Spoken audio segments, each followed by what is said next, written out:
like the back of your head or like in your ears I kind of feel a am little bit like draining. extremely familiar with that feeling. Yes. Yeah. And like I kind of wondered if I wouldn't sometime soon, because I realized whenever I was like sleeping on my left side, I would wake up and my ear would just hurt, and I've got ear issues, and so I'm like, okay, well that's not great, and I've just not been sleeping good, and then all of a sudden like I'm just waking up, like I woke up today just feeling like super kind of like unmotivated, and I've just felt progressively worse through the day. Huh. Yeah. So I'm sure it'll go away. I'll just like toss back a couple cloves of garlic or something before I go to bed or whatever, That's certainly a solution. but yeah, I mean I believe in modern medicine, but I also believe like in the healing powers of garlic. I think you and my mom could have a very interesting conversation, because she definitely believes in that too. My mom does, obviously. Like, where do you think I learned it from? There is a story that my mom to this day insists that my sister and I both misremember. If it were just me, I'd be tempted to believe her, but my sister insists the same thing. One time, a very long time ago, when the two of us were very little, Mom gave us what she told us was potato soup. And the two of us ate it, and we're like, this seems like kinda... I mean, I wouldn't really consider garlic spicy, but like, a kid definitely thinks garlic is spicy. It has like a worm. Yeah. Yeah, and the two of us eat it, and we're like, this tastes kinda awful, and is a little bit spicy. And it turns out it was garlic soup. Nice. That's crazy. See, I use a lot of turmeric, and I use a lot of garlic and a lot of ginger whenever I cook and stuff. Everyone here uses massive, probably way more than any person ever needs to put in a single meal, amounts of garlic. Yeah. Like the like the soup I talk about making with the Italian sausage and the spinach and the heavy cream calls for an entire head of garlic. That's awesome. I'm like, I just love garlic. I do in general, but I also, it's just like, I just know from my own personal results that if I'm just not feeling great, I can like usually chop up like a clove, if it's small too, and I'll just chase it with some milk because it helps with like the taste of it. You know, so it's not just super pungent in your mouth. Yeah. And it works for me. It generally does. So it's just like, I believe in modern medicines, but at the same time, I do believe in like some of the like, herbal remedy kind of things. Modern medicine is all well and good, but if I have a sore throat, my solution is probably going to be drink hot tea with lemon and honey all day. I was going to say, just even if it's just hot water, lemon, honey. Like, I'll put tea in there sometimes, but sometimes just those things, or like a spoonful of honey, like, that will really help. There was something else. Oh, yeah, so, this was sometime last year, I believe. Oh my gosh. I was feeling just, maybe last year, the year before, whatever. I just was not feeling well. And then I was running a little bit late, and I just, I needed to just power through the day. I did not want to get sick. Like, it was just, a lot of people were getting sick around me. I didn't want to deal with it. So, these garlics that we had in the house, massive cloves, some of the biggest I've seen. And I'm like, grab, I think I got one or two of them. And I was like, whatever, they're already, husked. I'll go ahead and eat it. And I'm like, oh, I don't need the milk chaser. I'm fine. It's whatever. I crunched down on those cloves of garlic, and I felt tears just trying to stream down my face, already. And I'm like, this is a bad idea. So then I'm like, I've got half-chewed cloves of garlic in my mouth. I'm crying just because of the garlic in my face. So I'm trying to chase it back with milk. I'm trying to leave the house for work. I reeked. I got in my car, and I said, oh No. I swear it was pouring out of my pores. Like, I probably had like a green cloud around me. And I'm like, what do? I'm sweating. And then, like, I'm literally sweating because I'm like, what do I do? What do I do? So then I'm sweating garlic fumes. And it's so bad. And then I'm in an open cubicle as well, with at least like one person next to like my cubicle. And then like some other people in the like offices around me.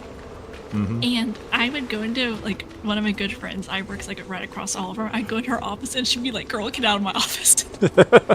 I'm like, I don't know what to do. So I was just like, I was like, Mom, what do I do? So I was just like drinking so much water, just trying to get out of my system. I just reeked. I reeked of garlic. So now it's just like this running joke between the two of us. We're like, just smelling like garlic. I was, you know what? I was worried about vampires. What can I say? Like, they'll just never come around me now. That is quite a story. I don't It's think so I've ever bad. managed to smell like any kind of food Me neither. in my life. Me neither. I reeked, and then and then it's just like trying to get to and from work in my car. It's just my eyes would water. I'm like, no, God, no. Hey, Okara, welcome to the stream. You've joined I'll be to right there. quite the conversation. Right. Oh no! Give me 1 second. I'm gonna go grab some food. All right. Not garlic.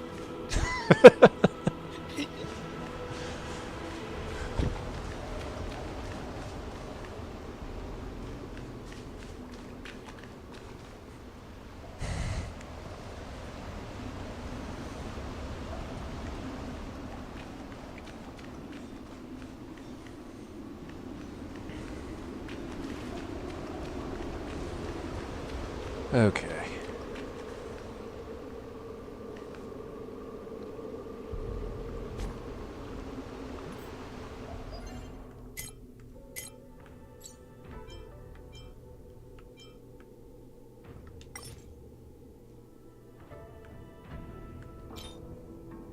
Okay. Which one of these?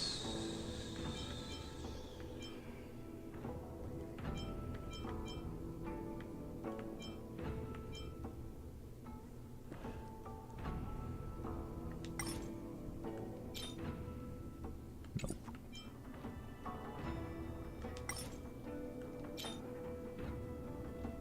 That's the one I'm looking for. What does it do? Doesn't say.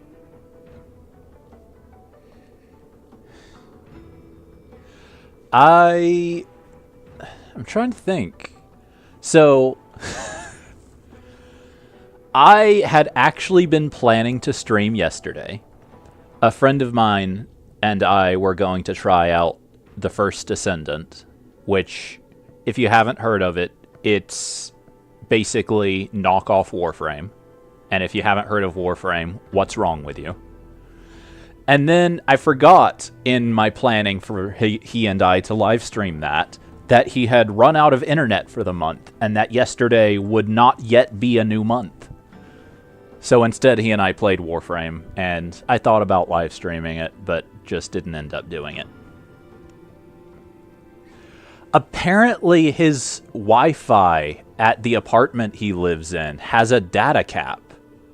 And he found this out because he was trying to set up a home server and accidentally downloaded, I think he said, a kilobyte of data.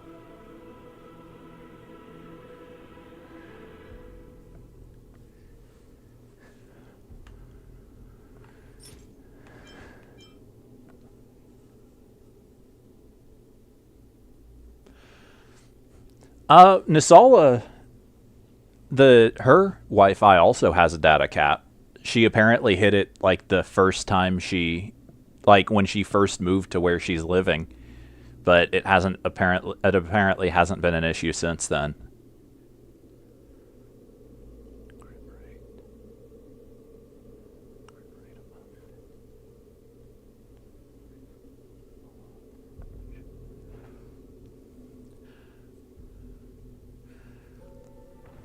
Yeah. I don't know. I can imagine Nasala's parents still having whatever the first Wi-Fi they ever got was. I say that. I'm pretty sure she said the other day when she heard this story that theirs was better now, was no longer capped. But also, my buddy has whatever Wi-Fi is offered in the very cheap apartment he lives in. So, I don't know.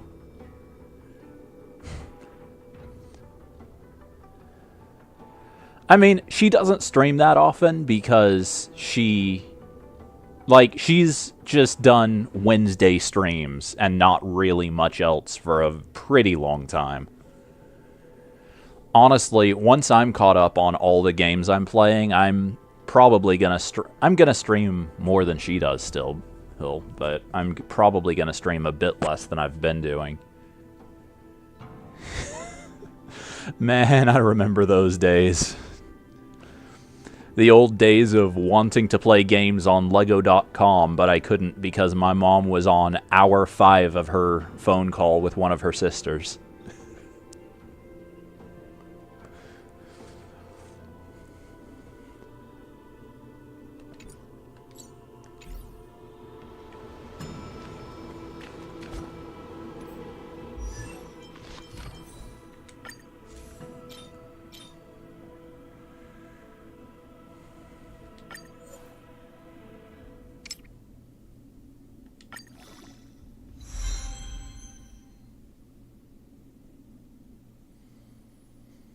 That's not terrible.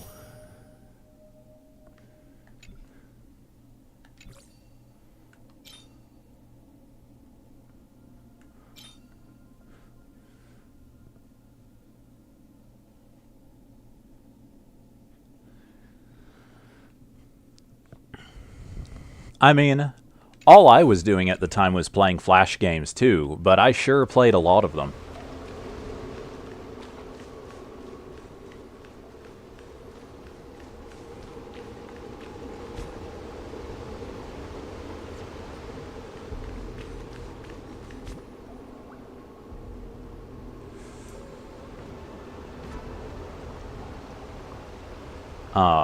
At the time, Lego.com used to have, Lego used to have so many really, really fun little browser games for so many of their themes throughout the 2000s and early 2010s, and now their website is just so dull. Or maybe I've just grown up, who knows. I like to imagine I haven't.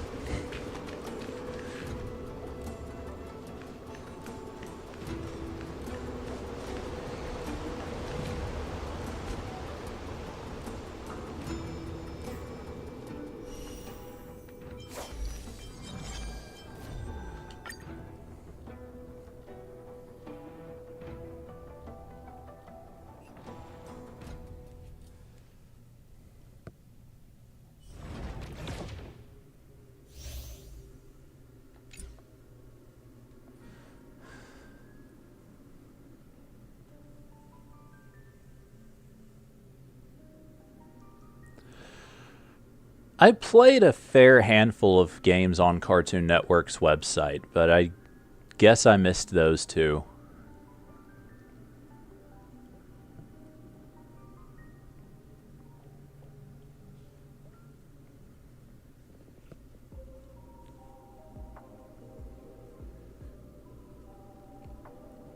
I don't know. I grew up playing a ton of Flash games and CD-ROM games.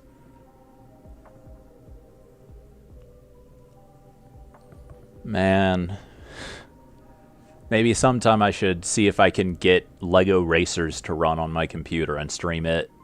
I say as if it would offer more than maybe a couple of hours of streaming.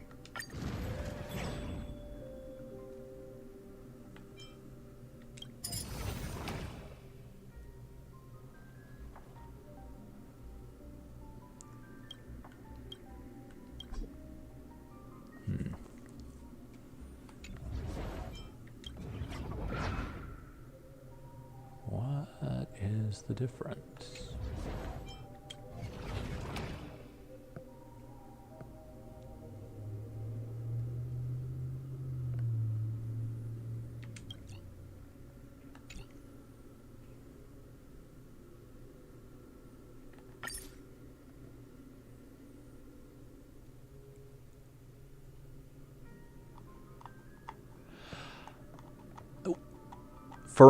Like, throughout my, like, growing up, my dad and I would play through every single Lego game. Like, not just play through the story, but, like, play them to completion. Get every character, every extra, every vehicle. We did not play either of the Harry Potter games because, at the time, my mom disapproved of Harry Potter. She still does. She probably still does. She just doesn't say so anymore. And then we finally just kind of got tired of them. I think as of the second Marvel Heroes game or something like. And kind of stopped doing that.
But yeah, my dad and I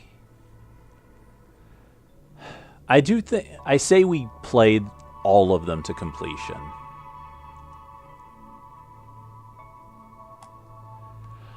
I didn't especially care for Star Wars either at the time, but I was obsessed with Legos in general. More specifically, I was obsessed with Bionicles, but my obsession kind of bled out from that to the rest of Legos as a whole. So,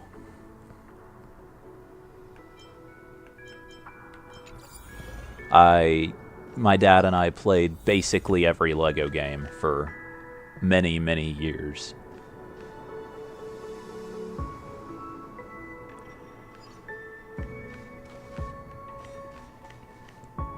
Intercepting sword technique.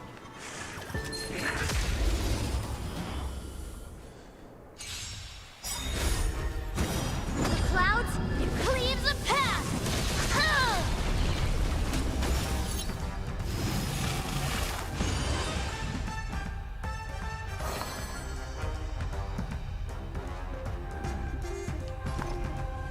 The harmony will soon play in unison.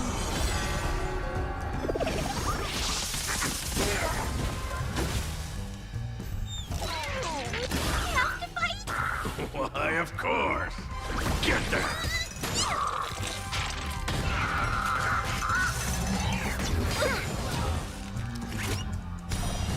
Yes, you!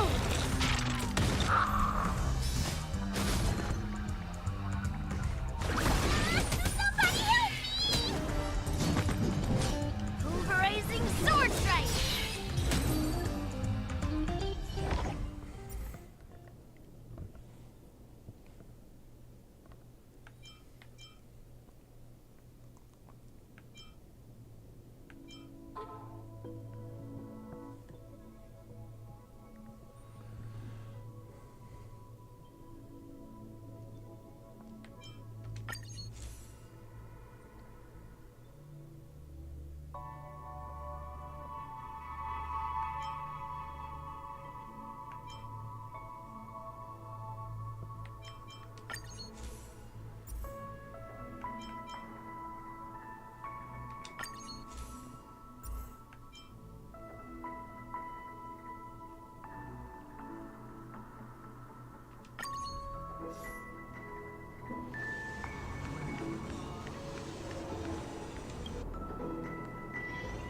Honestly, I guess I wasn't necessarily a huge fan of most of the,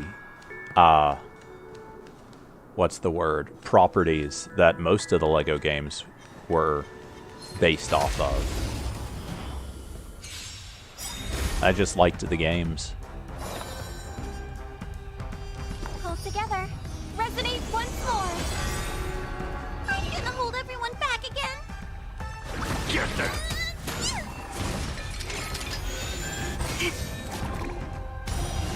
Right on time.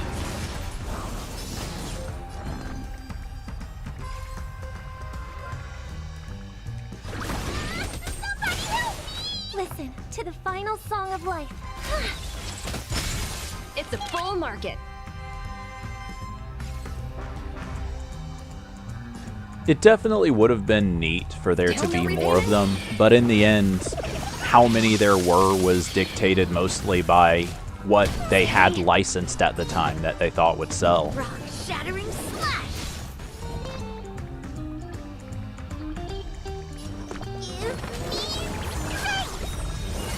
Pretty good song bring us victory.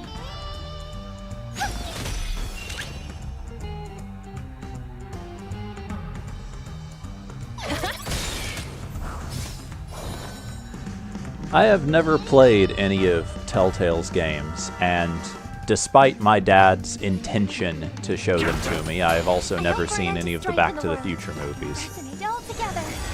Easy, Numby.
Intercepting sword technique.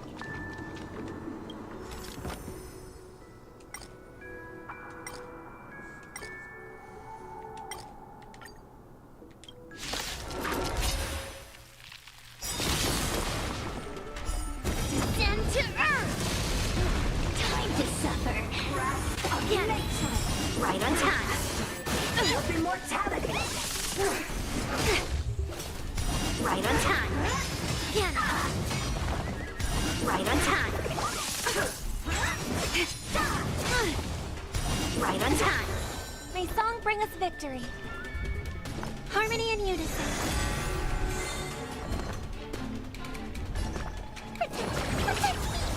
Thank you for your help. Strike! A mere pawn. Entangle!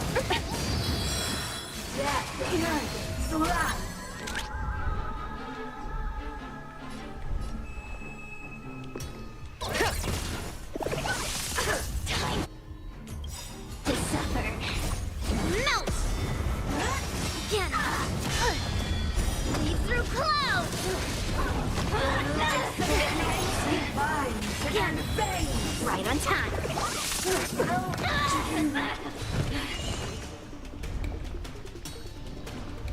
Get there!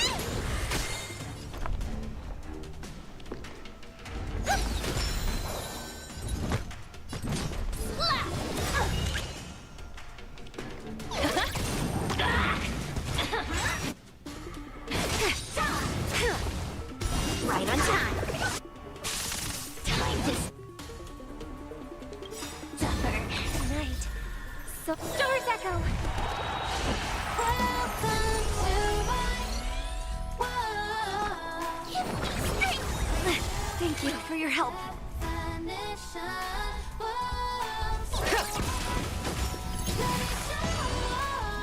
are you made of? Strike!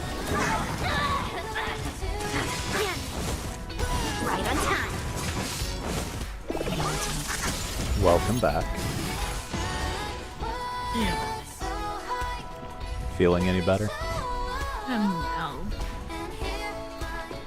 No, but at least I'm cool, so. Get them! You're not talking about me in chat, what the heck? Time to suffer. No. Right on time. Right on time. Looks like we are now, though. Yeah, right. Easy, Numby. Over. No, I just curious about it because of the an internet Yeah. conversation. I was telling the story of Void using up all his internet. Oh my gosh, yeah. And He's then I fine also with that mentioned bad. that you also once used up all your internet. Well, it wasn't that I used it up, it just went over, and so it was just charged extra. But thankfully it wasn't like, well, we have no internet. No, I don't. I mean, at least it's just...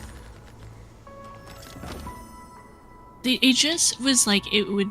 I don't know if it like slowed down and they just charged extra after a certain point, but it wasn't like it stopped. I don't know, but either way, I don't stream that often just because my schedule is ridiculous and there's just Yeah. other people in the house that I... Unlike me, you know, you I'm- actually do things. Yeah. Yeah. And my, I have other people around, so... that call me or need me to help with stuff or... whatever. I need to take a vacation, man. Thank you for your Oh, shoot, I just dropped. How's it going, Okara? Descend to earth. Right on time. Let the valuation begin.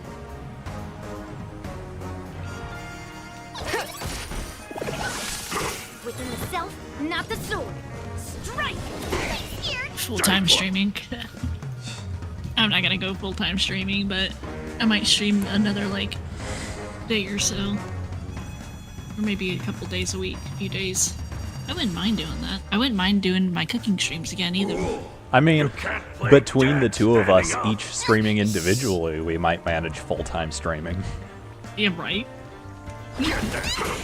I'm kind of figuring once I'm caught up with all the games that that all updated at the same time, I might, like I'm probably gonna stop streaming nearly every day like I've been doing. Yeah, But Okara I- came in at a prime time. Yeah, for sure. But after, like, Trying to play the next piece. I won't stream like nearly every day, but I'll still probably try to do like at least 3 streams a week.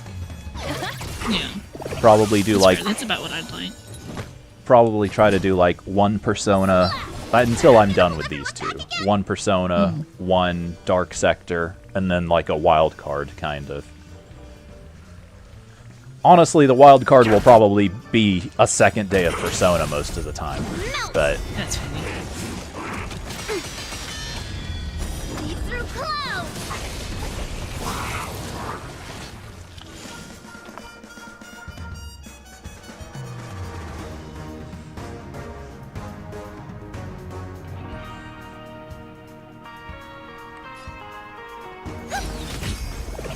Yes, I runs Elden Ring. I do not have the kind of skill to do a stream like that. As much as I like Elden Ring and I like FromSoft games in general, I'm not actually all that good at them. Thank you for your help. Yes, you.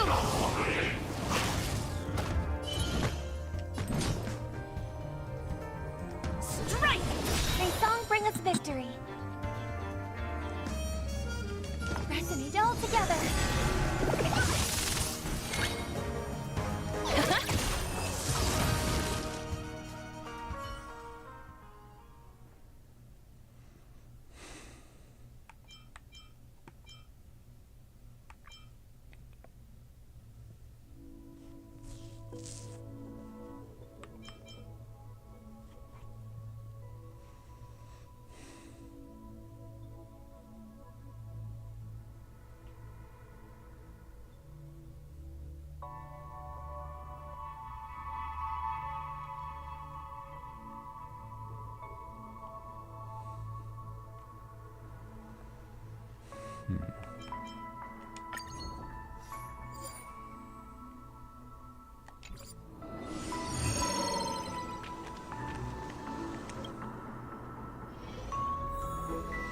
People have done some absolutely crazy challenge runs of Metal? pretty much Let's go. all of FromSoft's games. Like, people literally do, like, no dodge, no sprint, no, like... I don't understand how. I'm pretty sure someone did a run of Dark Souls 3 where they didn't do any action that consumed stamina. I'm not sure how that would be possible, but I feel like that's something I saw.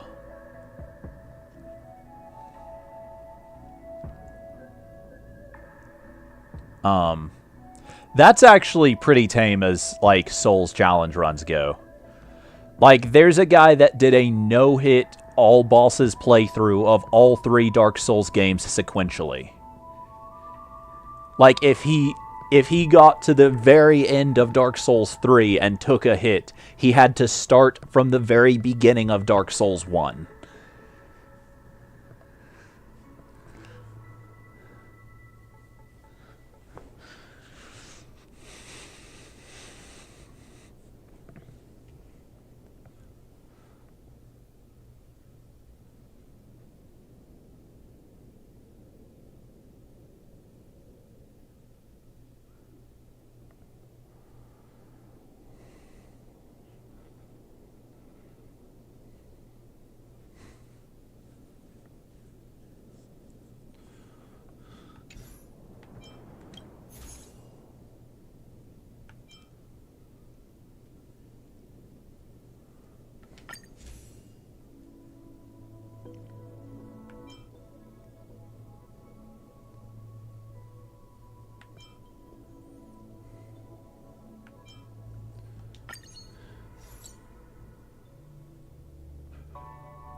Yeah, but yeah, like, people that are actually good at those games are absolutely crazy.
I hear some disharmony.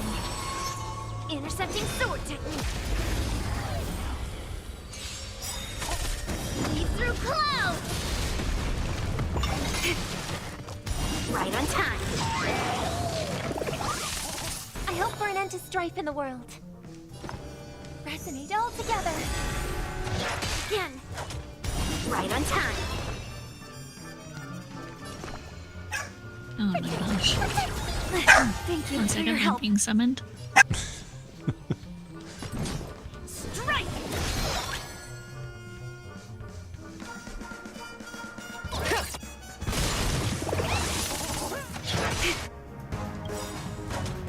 Right on time. Night. Stars echo. Welcome to this. Get that!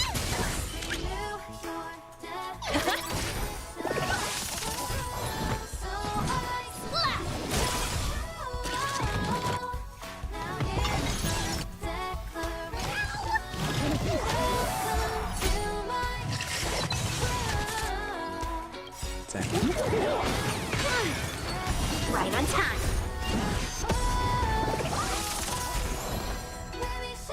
Oh, that's gonna go to waste, I'm pretty sure. Turn turn.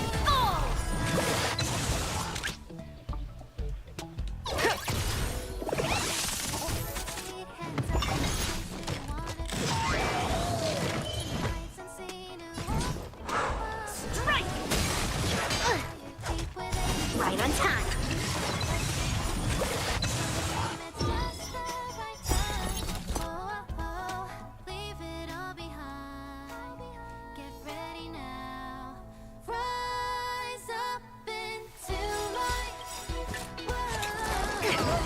The market is unpredictable. Right! Investing in victory means playing the long game! Melt! Don't come any Fiends or devils? I'll crush them all! I forgot that doesn't actually count as an attack. What a pain. off the ground and tap your Get them! feet through clouds! Right on time. Let the valuation begin.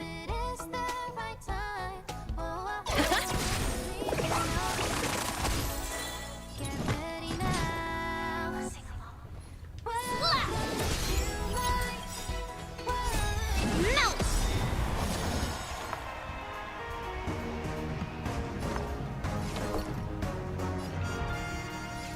That's gonna miss again because that's the wrong guy. Shivering mountains! Thank you for your help. Right on time.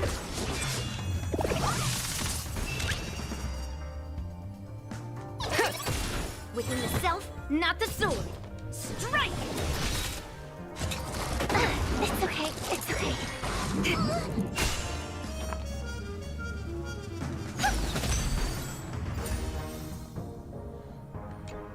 Oh well.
Where is...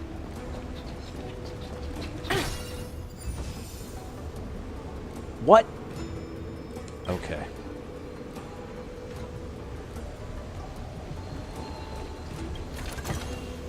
Oh, free stuff.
Suppress. Right on time. dangerous thoughts.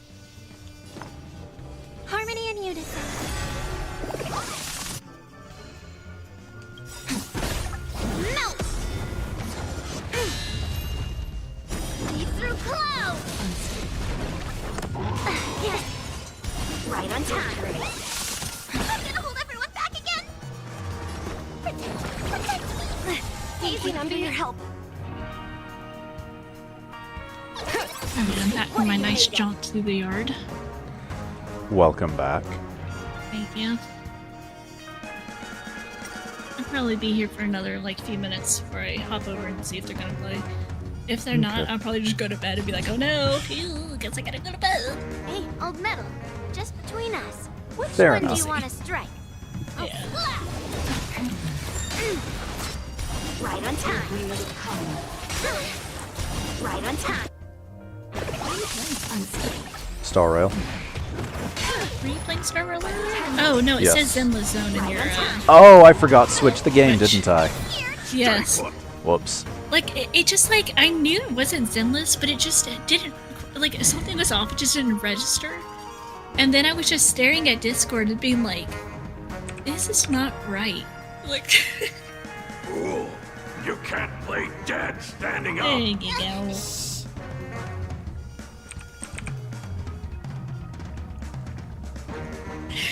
It's like something just was a little off. Yeah, I've been a bit out of it today. I'm sorry to hear that. Did you have to be out in the heat? Yes. Like, why? One second.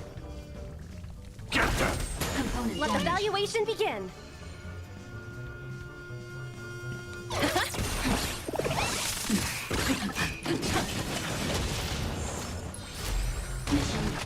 Within the self, not the sword.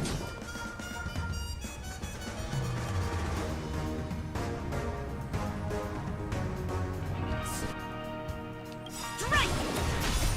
Melt! Oh. Descend to earth! May song bring us victory. I'm gonna hold everyone back again! Protect me! Thank you for your help. Easy, Numby. Tonight, Star's Echo. What are you made of? Get them! Let the valuation begin. See, this is why I can't stream every night. Right on time.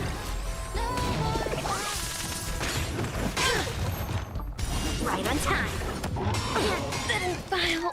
Right on time. I lost one of my characters. That's not great. Strike!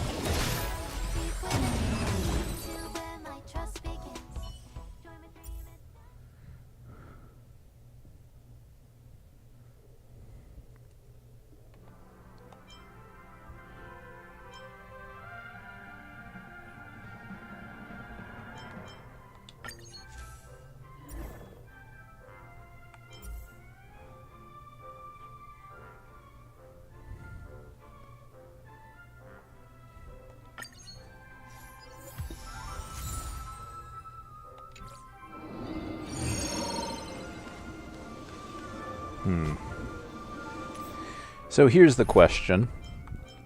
Especially interesting question, considering I just lost a character to one of these fights. Should I go with a team that, like, makes sense, or should I go with a team that's a fun meme? I was about to say, which one do you have fun more with? But The either way sensible would be one, fun to or- use, I think. Okay. Well, is there anything that you're trying to, like, accomplish? Or are you just running? Just get through the thing I'm doing. Oh, if you're trying to just get through it, use a OP team that's still fun.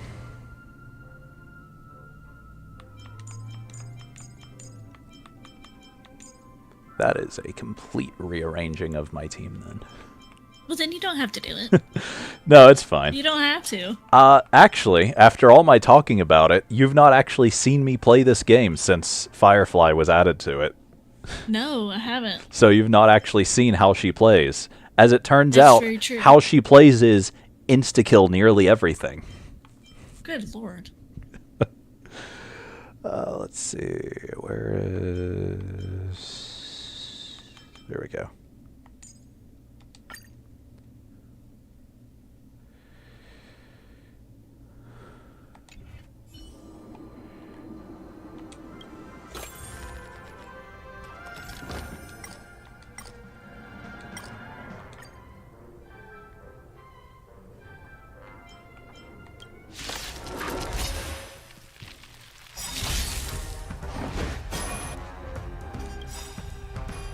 Like fireflies until everything burns to ashes!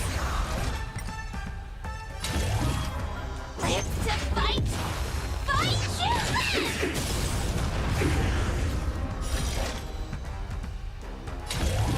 you! So she gets a massive number of turns just all the time. It's never the enemy's turn practically.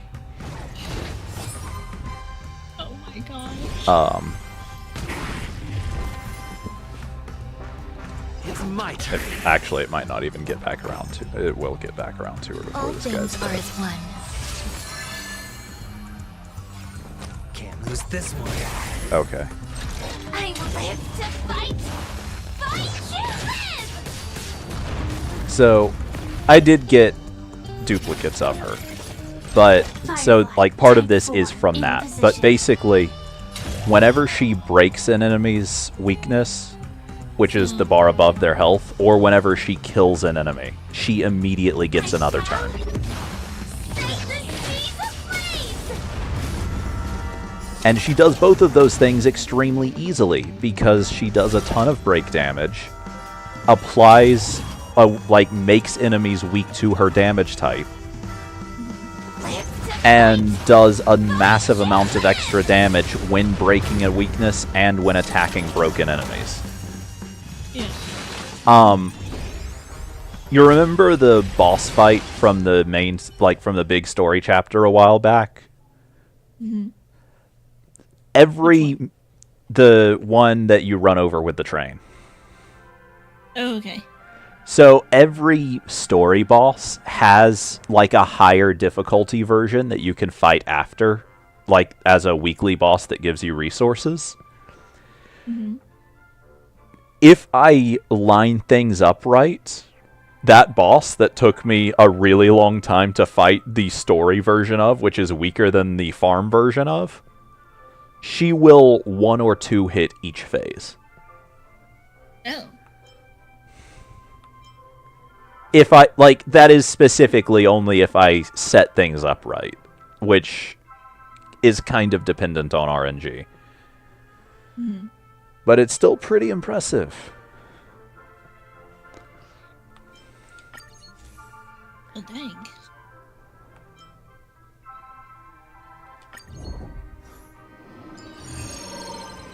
It'll be a lot easier to give a fair idea of how she works if I find an actual boss fight, which I don't know how close I am to one.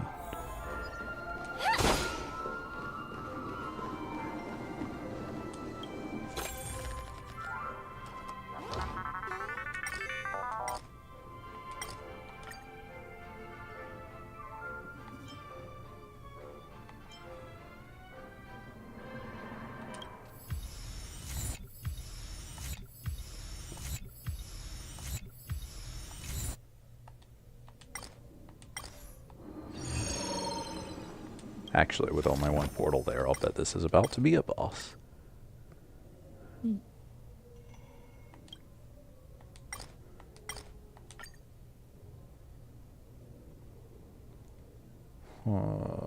Looks like there'll be something before the boss then.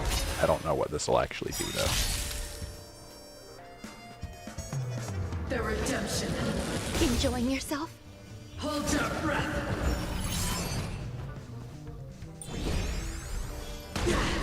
Target sighted. All units on alert. Execute. Using attack. Oh yeah, she also doesn't use skill points when using her... Like, basically, her ultimate puts her in an enhanced mode that boosts her skill and normal attack. She doesn't use skill points when using her enhanced skill, which makes her really easy to just constantly do big damage with. Whereas other characters, yeah. you'd have to worry about using a finite resource. Yeah, that makes sense.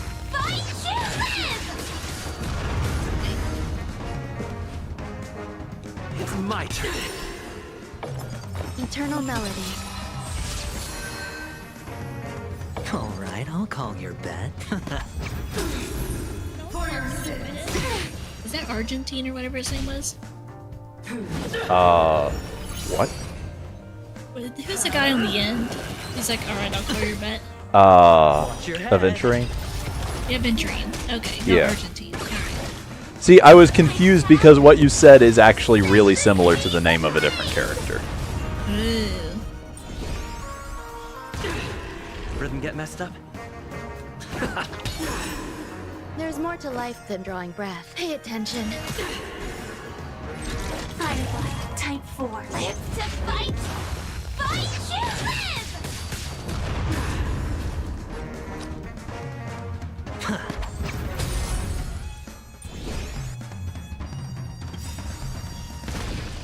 Every petal in Oh, life's that's gonna garden go to waste. No, it won't. Not if I waste Will be even more swept stuff away. instead. Yeah, why not? by the wind of time. The dice have been cast. Bust. Dust in the wind and all that. Or maybe I'll take it all. All in. The animations in this are just absolutely ridiculous. Yep. Stay in step. It's my turn. This is more. I shall set the seas ablaze!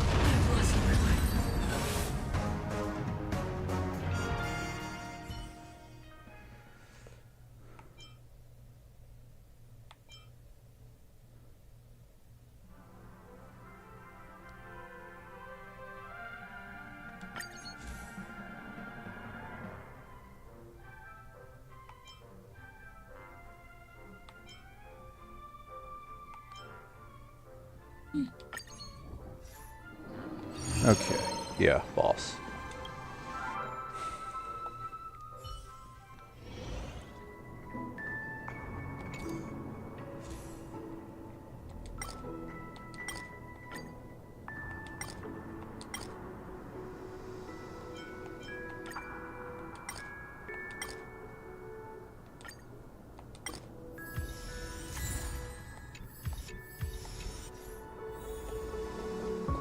Danger Okay. ahead.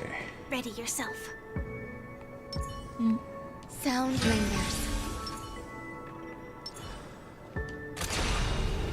Firefly Type 4. Activate.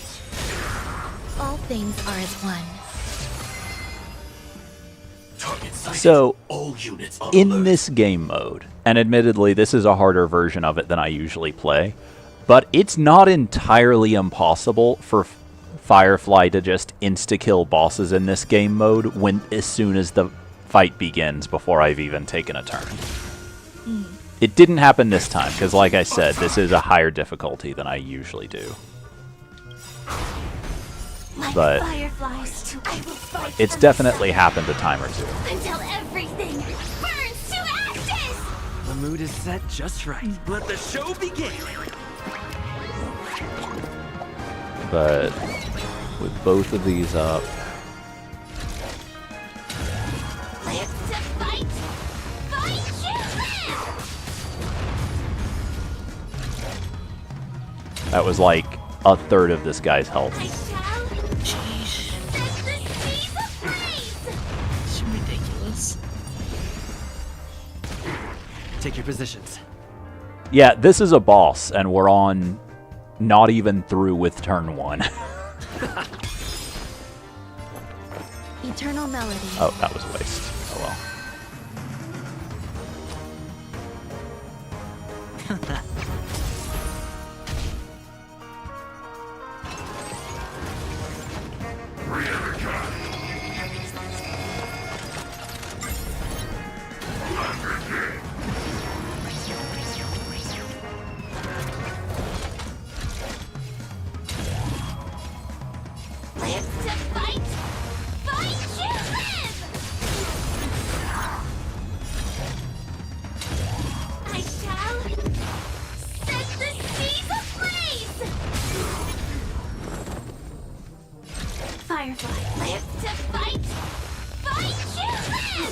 Yeah, that's 3 turns in a row there.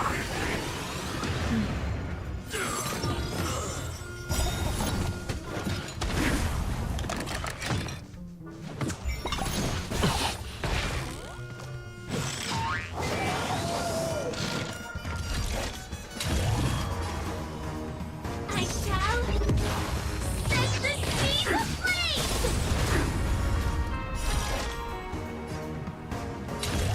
Live to fight!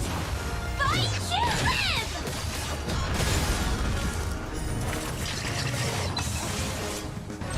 I will claim victory for myself.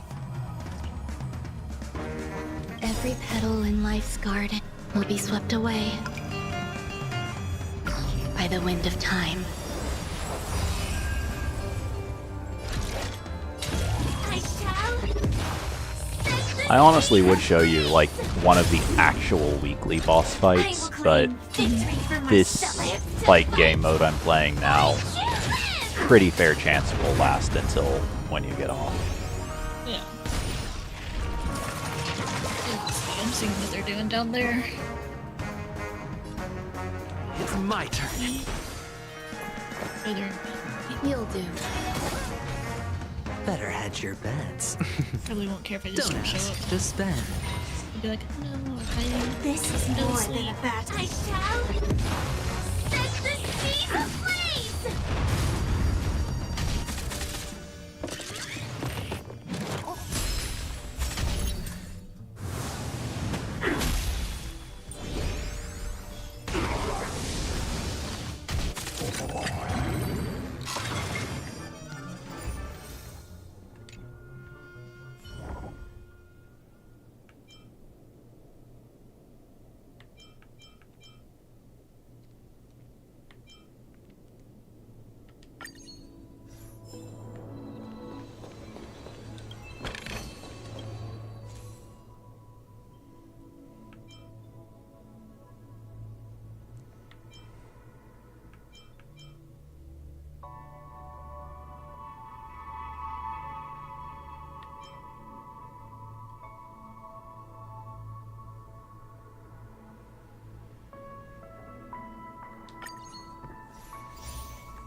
Firefly Type 4. Activate. Initiate cleanup. Prime detonate. Like fireflies, I will fight for myself until everything burns to ashes! She honestly has a ton of really odd gimmicks in her kit that just all seem to be specifically designed to make her way stronger than is reasonable for any character in this game to be. Like, there is a very specific niche mechanic that I think 3 bosses in the entire game use that just completely counters her entire kit. But outside of that, she just insta-kills practically everything. I will claim victory for myself. I shall Like, set the whereas with every other character, you have to manage their energy regen and their stats to try to make sure you can get their ultimates up consistently. She just has flat energy gain on her skill, so that as long as you can use it, she immediately is able to use her ultimate. You'd normally have to worry about if your character has some kind of debuff that stops them from taking action. But as soon as her energy fills, all of her debuffs are removed, so she's guaranteed to be able to use her ultimate immediately. live to fight. Fight you! She, for some reason, for absolutely no apparent reason, is one of the most durable characters in the game, despite being a damage dealer instead of and not a tank. Victory for myself.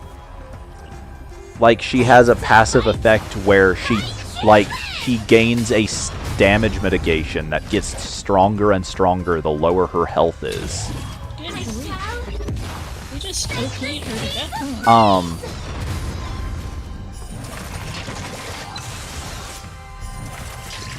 Also, I don't know if you've noticed, I've been able to use her, like, she's the only character that has taken turns this combat. Yeah, it's been ridiculous. Okay, someone else is about to... Nope, this guy's dead. Never mind. Nice. That's hilarious.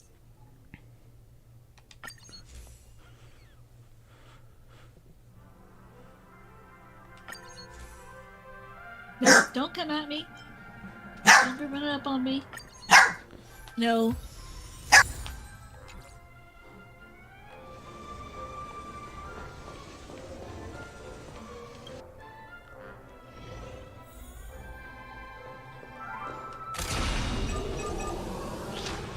Firefly Type 4. Activate. Initiate cleanup. Executing attack. Like fireflies, I will fight for myself until everything burns to ashes! I shall set the sea ablaze!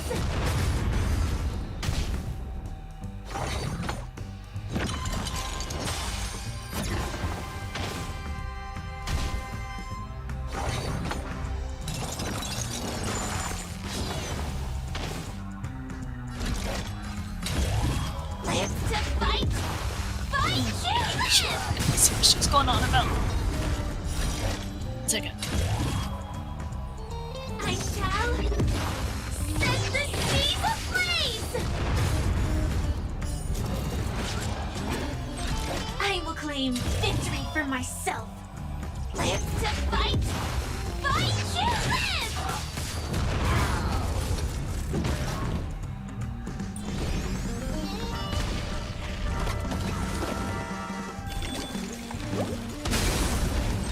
I will claim victory for myself. I shall set the seas ablaze! Firefly, Type 4. Live to fight! Fight you live!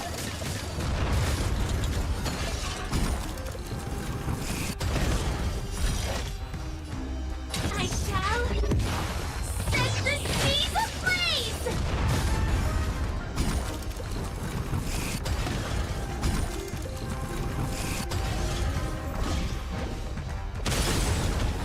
I will claim victory for myself. Live to fight! Fight you live! I will claim victory for myself. I shall set the seas ablaze!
Ugh.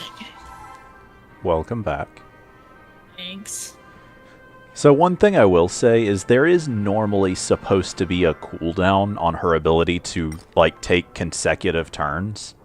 I do think there's some part of this game mode that's allowing her to take more turns than she would normally be able to. Yeah. Because normally, like, after she's gotten an extra turn from breaking or killing a target, I think it's usually at least, like, she has to have a turn naturally pass and come back around to her once normally before she can do it again. Yeah.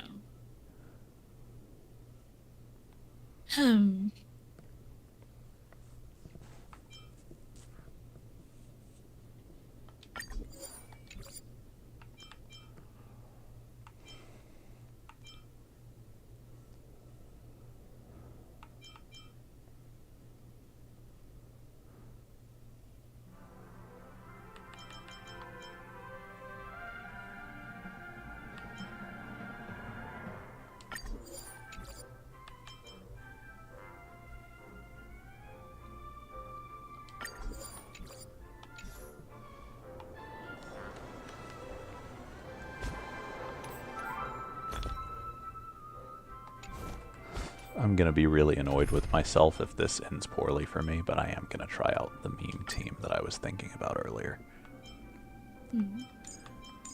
Or at least something similar to it. Meme team minus one of the characters. Yeah.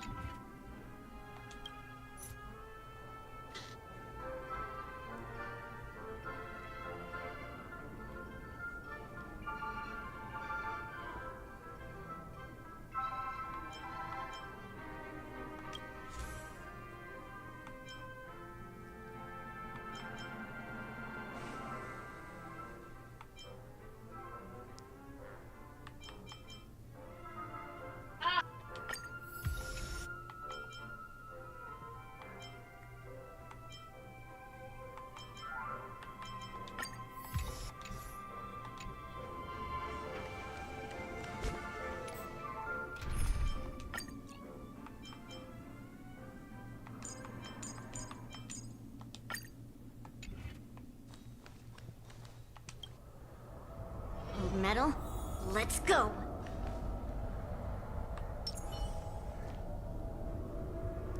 Let the show begin. Feeling lucky. Feeling lucky. Intercepting sword.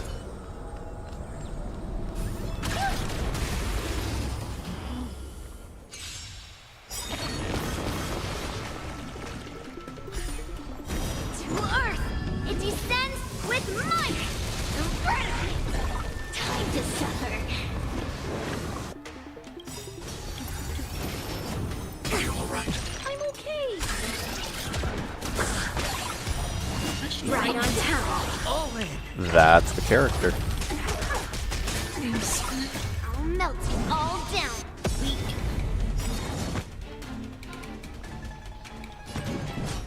Rock shattering slash. Blades drawn, mountains fall.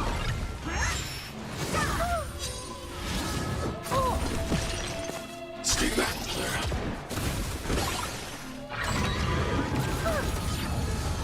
Stay back, Clara.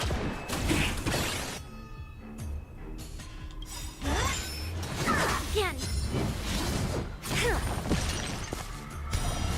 Yes, you. I want to protect everyone too. Help me, Mr. Sora.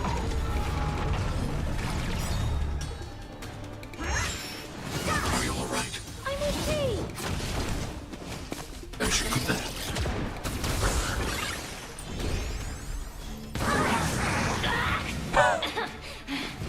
Okay. I hope for an end to strife in the world. All together. Resonate once more.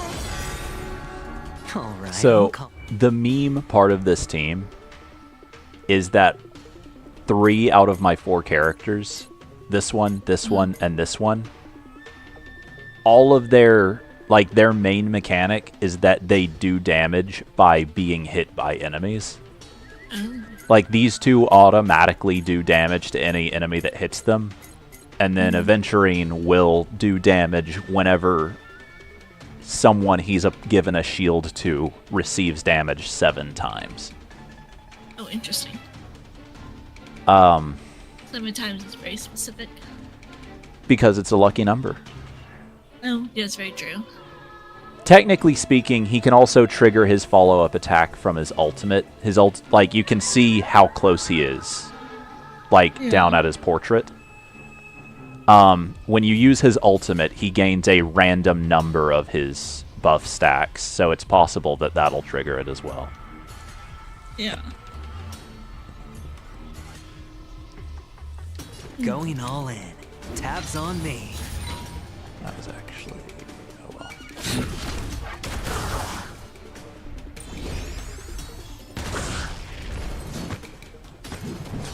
Pulverizing sword strike!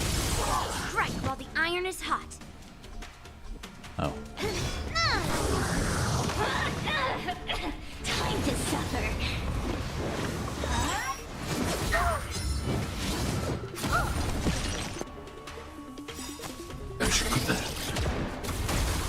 I want to protect everyone too. Help me, Mr. Sparrow!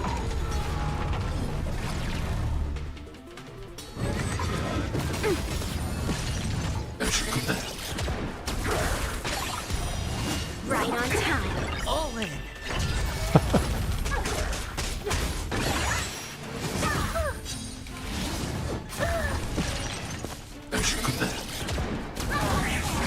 Mere pawn.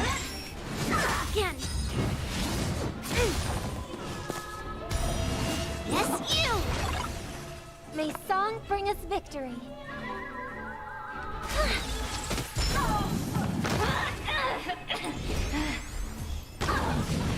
There is technically one more character that also shares the mechanic of dealing damage based on taking damage. But that character Shall embrace tonight. isn't bad, Stars but echo because of I me. didn't want to commit too much to a meme on the final, what I think is the final boss of this game mode. Yeah.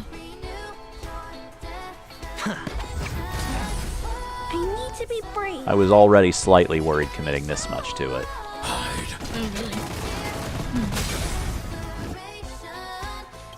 I want to protect everyone too. Help me, Mr. Sparrow! It's worked surprisingly I'm not well so afraid of far, you. though. Commencing annihilation. Gonna show me what you're made of? Rock shattering slash!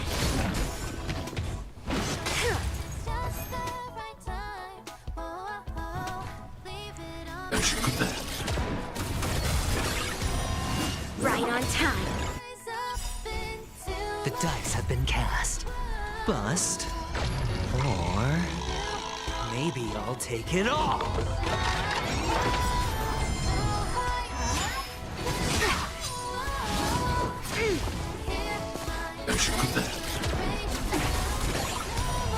Yes, you! Are you alright? I'm okay. Stay back, Clara. Watch your head. I want to protect everyone too. Help me, Mr. Sparrow!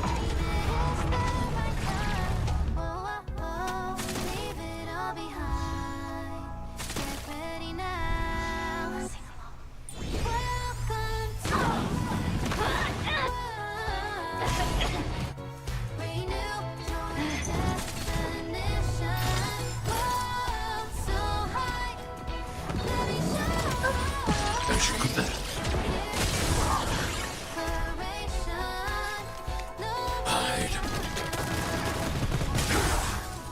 I need to be brave. Commencing annihilation.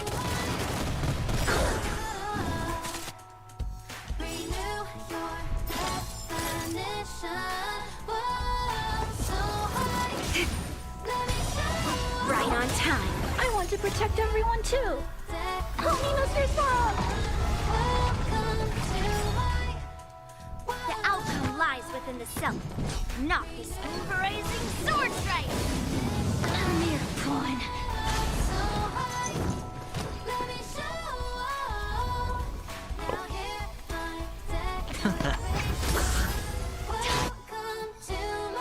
To suffer. I'll melt it all down.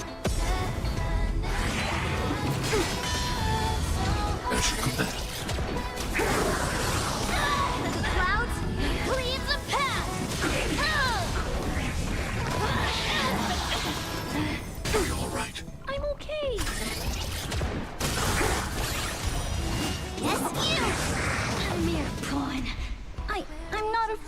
soup.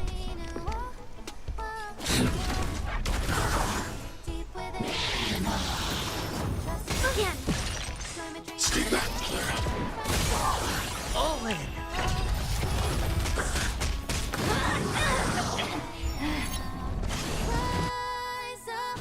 Time to suffer. I want to protect everyone too. Help me, Mr. Sparrow. I'll melt you all down. The redemption. As you could that. To Earth, it descends with might. I'm going to leave your stream on work, and I'm gonna go down there and see what they're up to. If they wanted to play tonight. Alrighty. Well, have fun I'll and be hopefully you around. feel better. Hopefully, you know, Stay back, come for some garlic. Alright, I'll chat with you a little bit. See ya.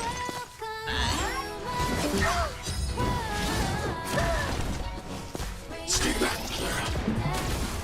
I need to be brave. Hide.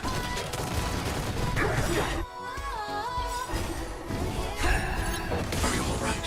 I'm okay. I want to protect everyone too. Help me, Mr. Sparrow.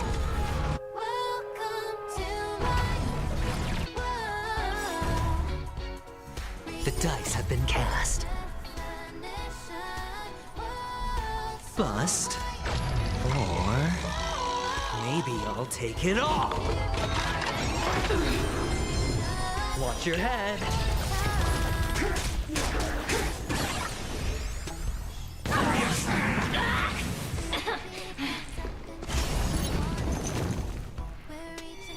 May song bring us victory. Please, quiet down.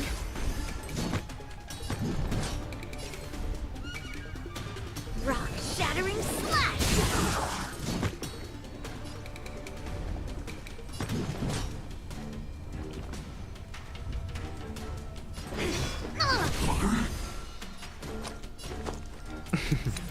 Don't ask, just then. I'll melt you all down.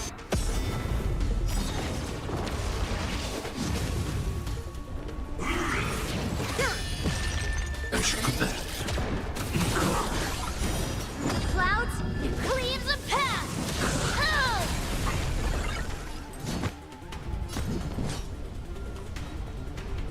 Pulverizing sword strike! Time to suffer.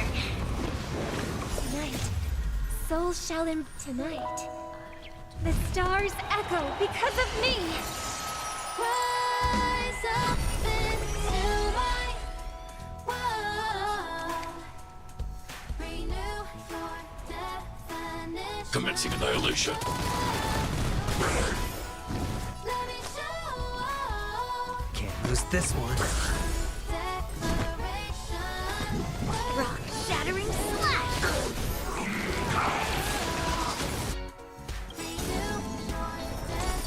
I'll melt you all down.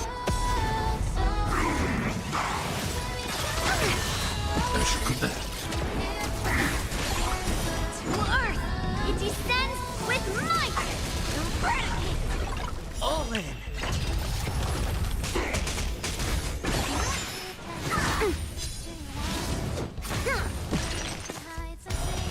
Yes, you.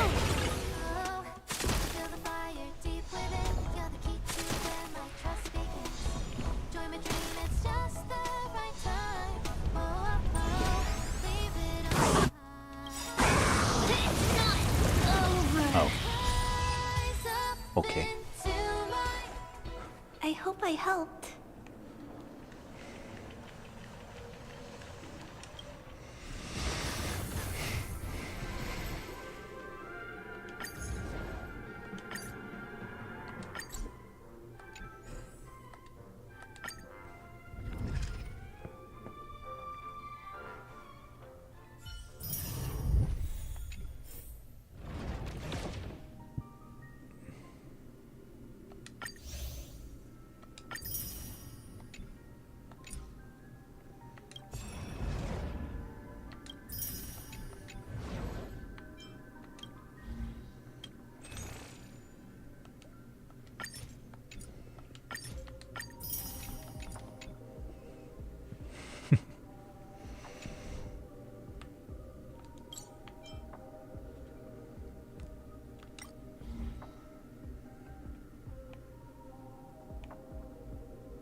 I will be right back.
Alright.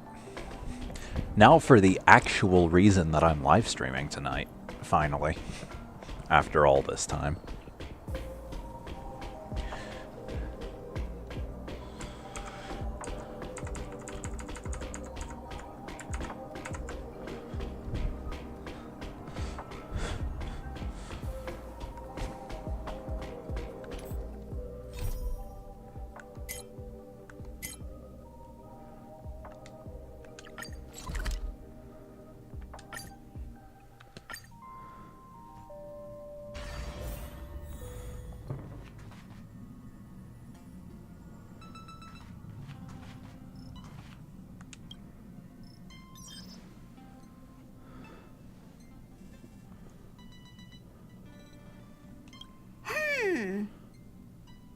Phew.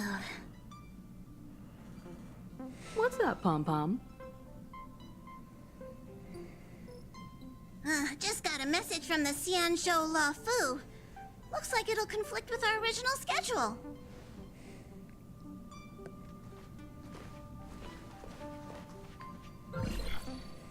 It's been a while, my friends on the Astral Express. How's your trailblazing expedition going? Soon, the Xianzhou Luofu will be holding the Luminary War Dance. Those who have aided the Luofu in overcoming the crisis are cherished allies of the Xianzhou.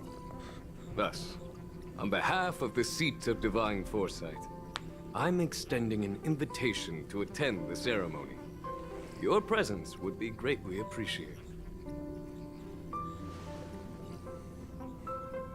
Well, things are getting lively. We've barely recovered from the family's Charmony Festival, and we're already being invited to another special event.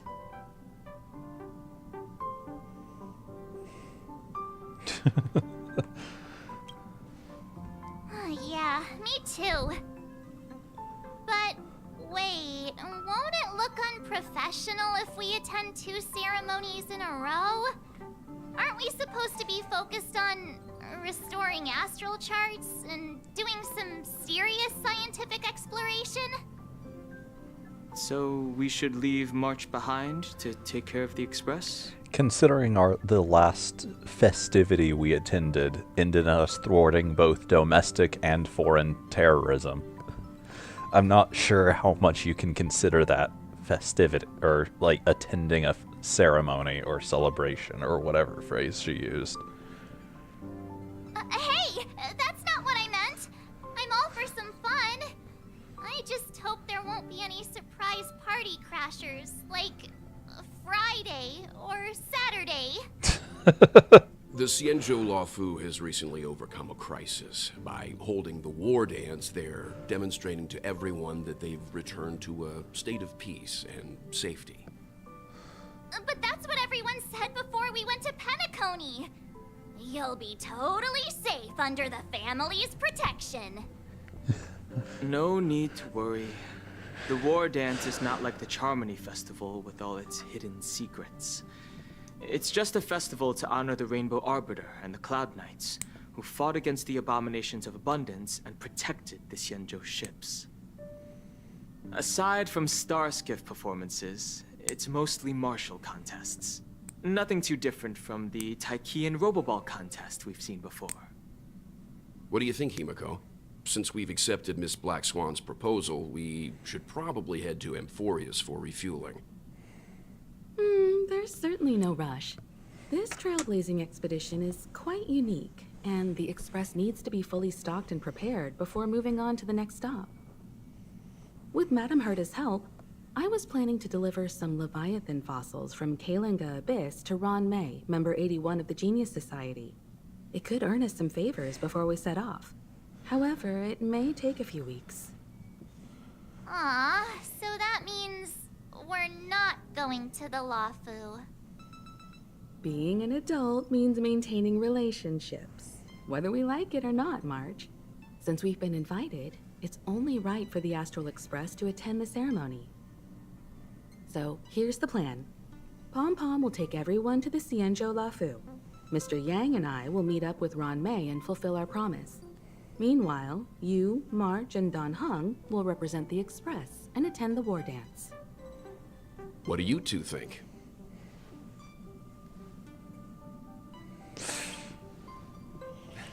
I don't hear any objections. Now that everyone's on board with the plan, it's time to work to the Xianzhou Luofu.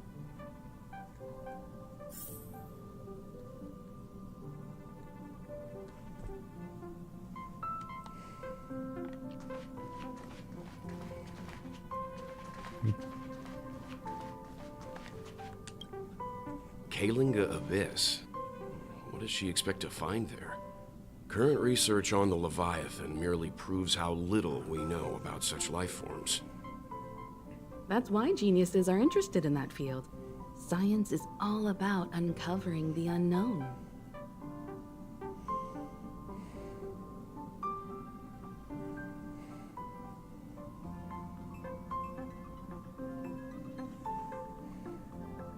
Don't miss us too much. If I stumble upon some cool Leviathan fossils, I'll bring a few back as souvenirs for you.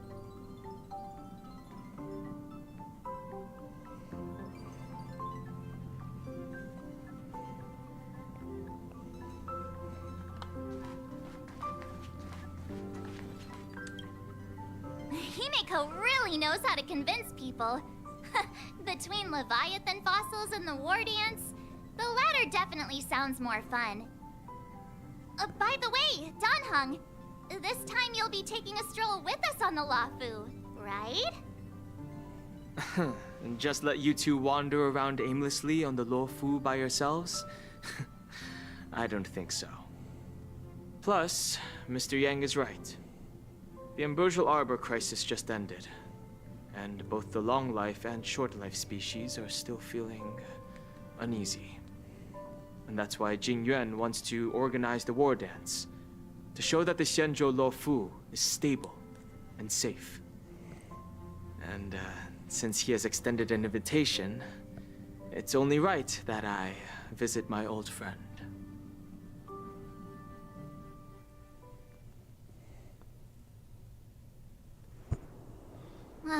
Coming back to this place brings back so many memories, you know?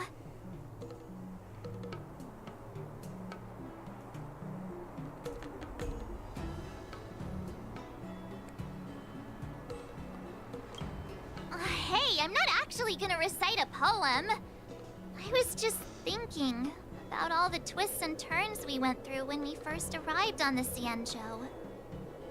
This time, we're not being forced or enticed or chasing after wanted criminals.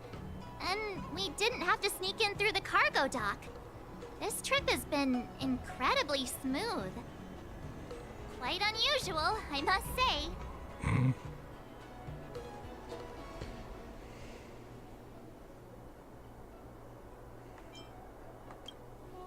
Such is the fate of us nameless, I suppose.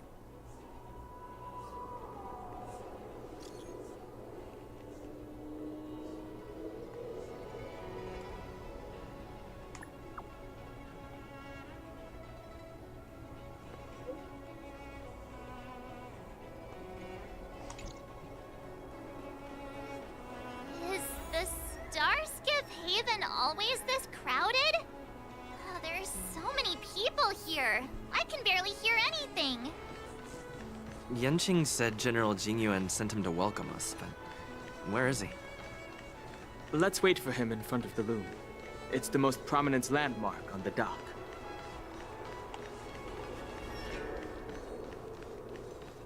Hey, you guys! Hold on a moment. Did they just call us? Look at their outfits. They're from Penacony, right? Are you familiar with the Xianzhou Lafu? We know a little bit about it.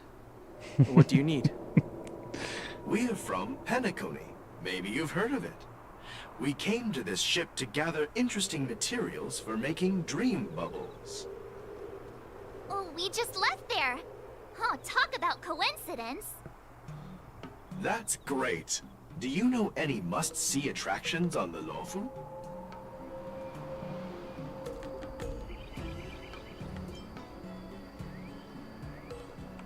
Exactly. Are Most we? of the tourists around at the moment are here to attend the war dance. And that's why we're here too. Yeah, we know about that ceremony. But isn't the fighting ring still closed? I've heard the ring was actually converted from a huge decommissioned Luofu fighter jet. No doubt about it. It's a massive fighter jet. It's got to be larger than a civilian star skiff. But for now, all we can do is wait until the war dance starts in a few weeks before we can board it. We've still got work to do, so we can't just sit around waiting for it to start. That's why we're asking you about some must-see attractions.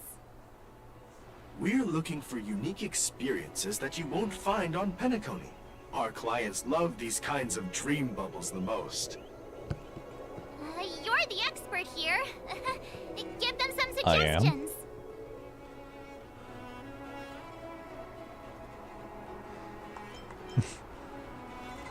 Are people even allowed there? Are people allowed any of these places except for Aramali? That's indeed a good idea. While the dreamscape on Penacony is all artificial, Scale Gorge Waterscape is a celebration of nature's resurgence. It has some remarkable scenery. Also, If he's saying I that's a good love being idea, then out I there guess in it must nature. be fine. Let's go to Scale Gorge Waterscape first. I'm a bit worried that nature-themed dream bubbles might be outdated. But hey, let's go check it out anyway. See you later. Maybe we'll run into each other there in a few days. Look, Yanqing's here. Really? Let's go catch up with him.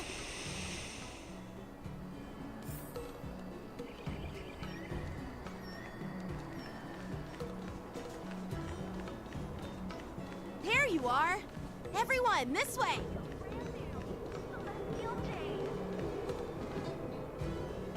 Hey everyone! It's been a while.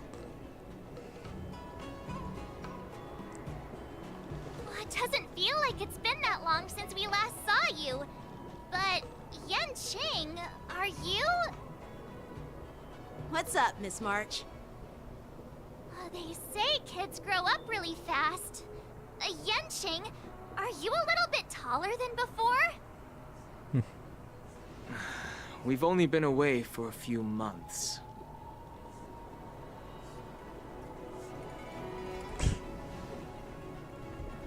Long time no see. It's been a while. Oh, you've come along too, Mr. Dan Heng. Sorry for the delay. With the upcoming war dance and the Starskiff Haven being so busy, things are a little hectic. Seriously, I've never seen the Luofu so lively before. I was a bit worried that holding the war dance right after the Ambrosial Arbor crisis might be too soon. But seeing the bustling Starskiff Haven, I understand why General Jing Yuan chose this timing. Yep. There's people from other delves and travelers like you three who have come from afar. With the war dance coming up, there's a huge number of visitors pouring into the Starskiff Haven. The Cloud Knights are working hard to keep the security tight. The General said this ceremony would help the Xianzhou Luofu recover from the crisis. It's a way to showcase our martial spirit, reassure people, boost morale, and attract visitors from other planets to promote trade and peace. By the way, the Xianzhou Alliance places great importance on this ceremony too. The Xianzhou ships, the Zhuming and the Yaoqing, have both sent messengers to offer their blessings. Yeah, I wonder if you've heard of it. It's known as the Star Forge, and it's responsible for providing more than half of the Cloud Knights' armaments. The Xianzhou Zhuming boasts skilled craftsmasters, and General Huayan is a top-notch craftsman himself. Ah, if only I could get a sword forged by him, I'd be on Cloud 9. By the way, Yanqing, where are we headed next? I'm sorry for talking your ear off. The General wants to catch up with you at the Palace of Astrum. He's been eager to hear about how the Express has been doing. It's funny how he tries to act all mature, but whenever it comes to something he's interested in, you can really see his childish side.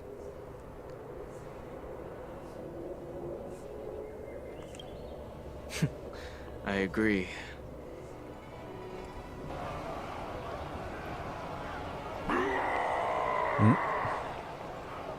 All units, assemble quickly! Get ready to protect the crowd!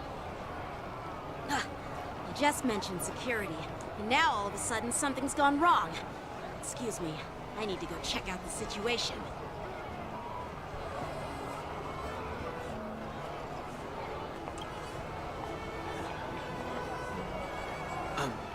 We'll go with you.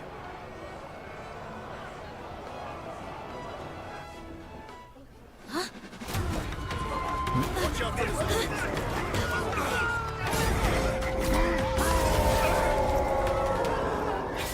Protect the civilians.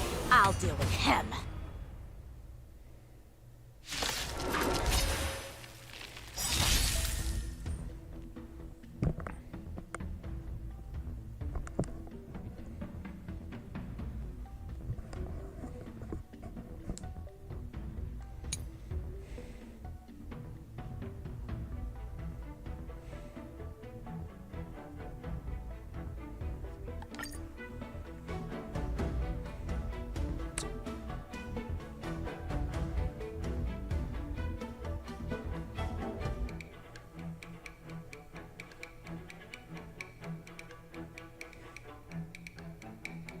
Borison?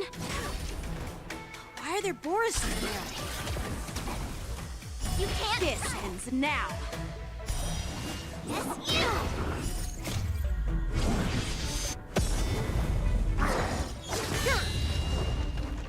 Try that again! Watch your head. To Earth! It descends with might! Eradicate! You can't run! Stay back, Clara.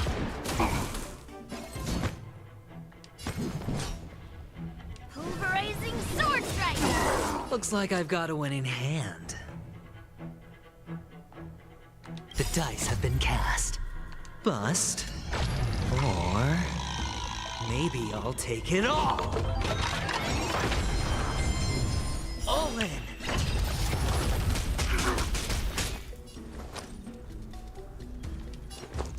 Going all in. Tabs on me. I told ya I could fight. Watch this! Hide.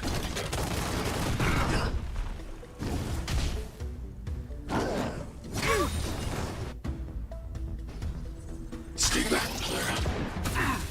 Try that again! Yes, you! Watch your head.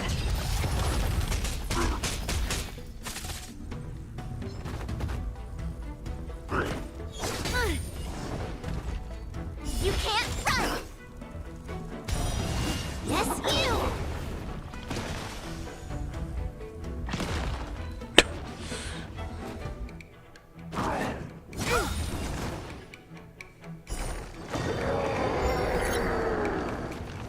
Try that again! Stay back, Clara. Right on time.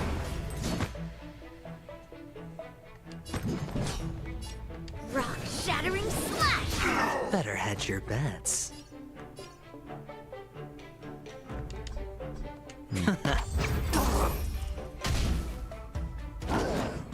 No dirty tricks, all right?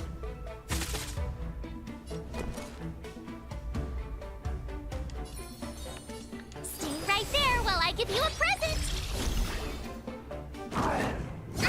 Really? You can't run! Stay back, Clara. All in. Target threat index lowered.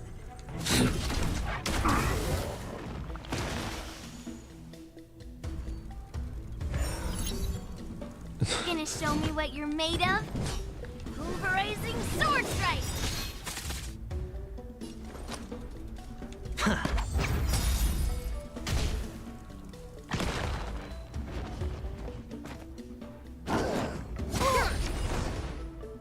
Try that again! Stay back, Clara.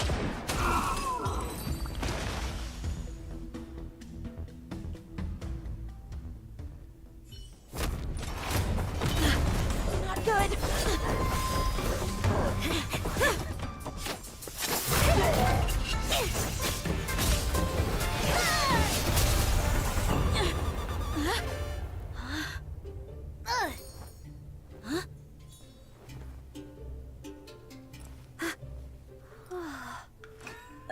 Thanks for the help.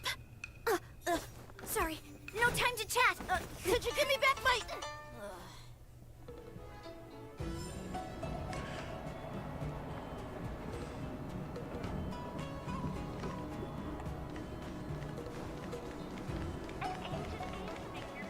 Wait, my sword!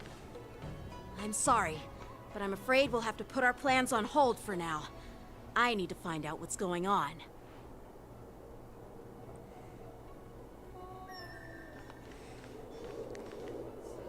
While we appreciate your rescue, my Xianzhou friends, don't you think it's a bit too much to detain us and our cargo? Sorry, but we've been ordered to detain you and your cargo for inspection until we figure out the source of the attack. Once we're done with the formalities, we'll let you and your cargo go. Oh, but this shipment isn't even meant for the Luofu. And it's IPC's patented technology. Who do you think you are to conduct an inspection? According to the protocol, all cargo arriving on the Luofu must go through inspection. Oh, but we didn't officially enter your dock at all. We just sought refuge in your dock because we were attacked by the Borisons. Looks like this argument could go on forever. Let's not get involved in a heated dispute that won't lead to a resolution.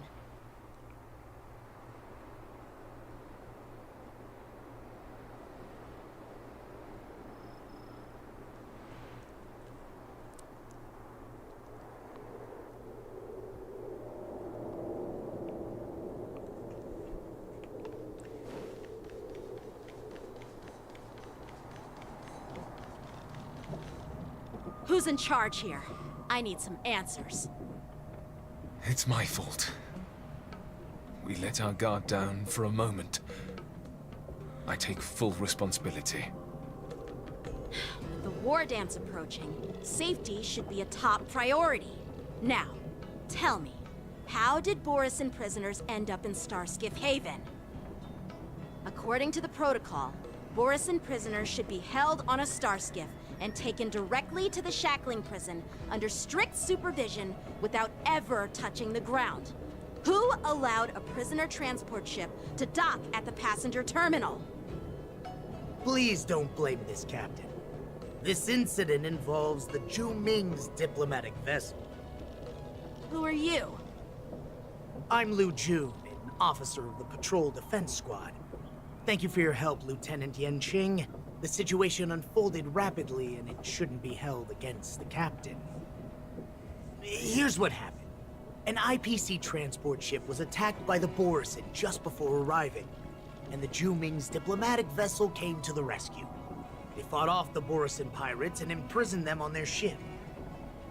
So, an IPC ship was attacked by the Borisin near the Luofu, and the Zhu Ming envoys saved them? Sounds complicated. Honestly, it gives me a headache too. The Zhu Ming diplomatic ship, adhering to standard procedure, docked at the passenger terminal to hand these criminals over to the Luofu. You know, with all the outsiders flooding onto the Luofu, the Starskiff lanes are under immense pressure.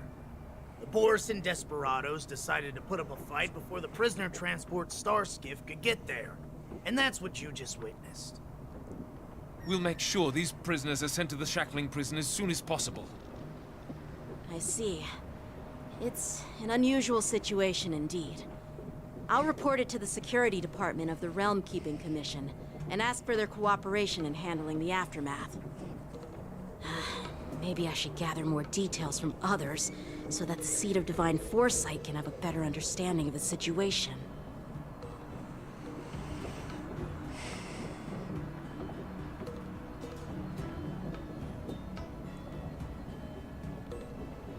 Oh, you look much maturer now, Yanqing. Please don't tease me, Miss March. The situation on the Xianzhou before the war dance is like a calm lake that can be disturbed by even the smallest pebble, capable of generating far-reaching ripples with even the slightest disturbance. What are those people? I mean, those monsters we just dealt with? Yeah, those werewolf monsters are known as Borisin. They are abominations of abundance, and we've been fighting them for a very long time. The Borisin have been a powerful force for a long time, plundering and enslaving many worlds. The threat they pose is just as terrible as the Swarm disaster, and the Alliance even had a fierce war with them 3 decades ago. Their presence has faded over the years, but who would have thought? According to that officer, they attacked an IPC ship near the Xianzhou Luofu. Such a brazen attack seems quite unusual to me. Yeah, that's what I find strange too. It seems like the IPC and the Borisin have some serious grudges. Well, enough with the chit-chat. The General wants me to take you to the Palace of Astrum. I'd love to chit-chat a little longer, but there are some things that can't be left unchecked. Is it a serious matter? Maybe you'll need our help in hunting down the Borisin? Thank you, but it's no big deal. By the way, that young lady who just appeared, she took my sword. I'm thinking of filing a lost property report at the Realm Keeping Commission to see if I can get it back. I doubt she did it on purpose.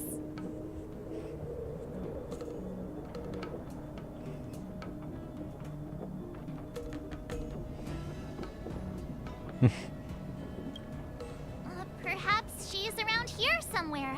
Shouldn't we take a look? All right, let's not keep the General waiting. Don't worry.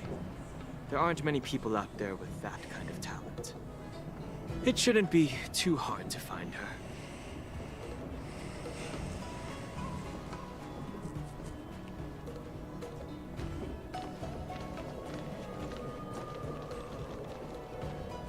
sure are a lot of troublemakers around.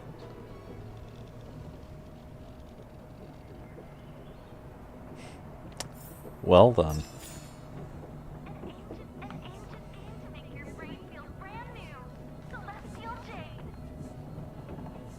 What?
Did they seriously remove the rotating minimap option from the game?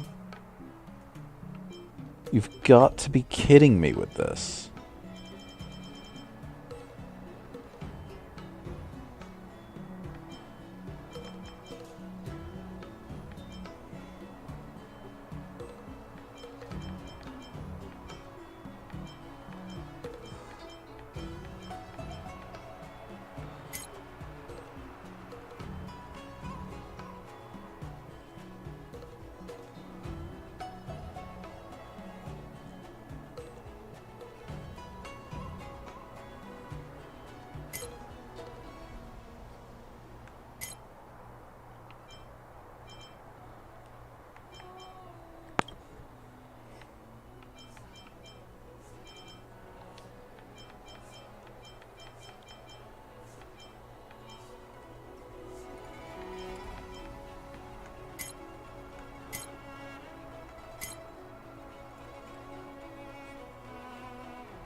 I mean, on the one hand, it took me this long to notice. On the other hand, that's sure gonna be annoying if whenever they start adding, like, well, I guess there's a new area with this update. So I guess it'll be annoying when I get to that.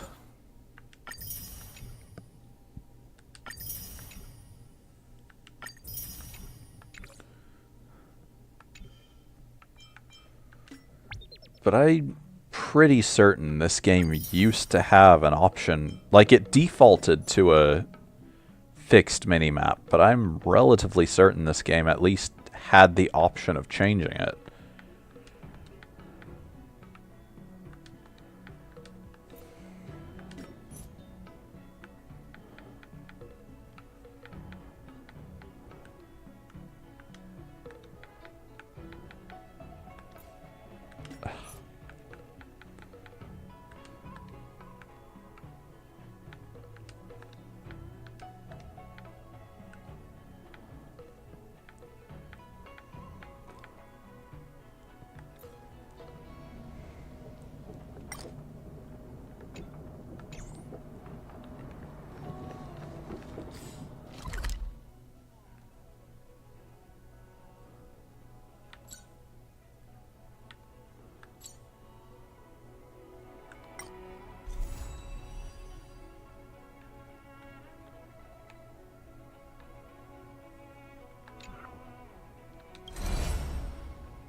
Success and failure.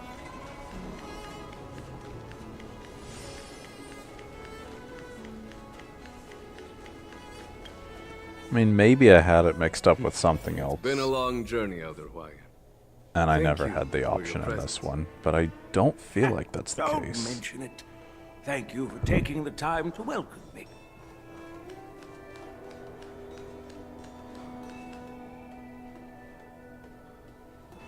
General, I brought our guests from the Express. Oh, I'm sorry for my bad timing. I didn't know you were meeting a guest, General. Don't worry, you're just in time. It's been a while, my friends from the Astral Express.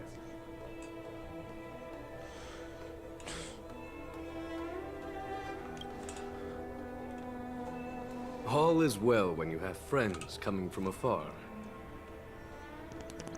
Allow me to introduce you to General Hwyan. He's the Arbiter General of the Xianzhou Zhuming, known as the Flaming Heart. No need to be so formal. I'm just a tourist here, no different from other tourists who've come to attend the ceremony. Elder Hwyan is not only one of the Arbiter Generals, but also the Furnace Master of the Artisanship Commission. Besides his martial skills, he excels in forging various weapons. Such talents are unique, even among the Arbiter Generals. Be it Arbiter General or Furnace Master, these are merely titles given to me long ago. I've retired several times already, but with the current change in circumstances, the Marshal has called me back to duty, and I had no choice but to answer the call. Well, in the end, I'm to blame. Living such a long life naturally brings its share of disapproval. It's an honor to meet you, General Hwyan. It's my honor to meet you, General Hwyan.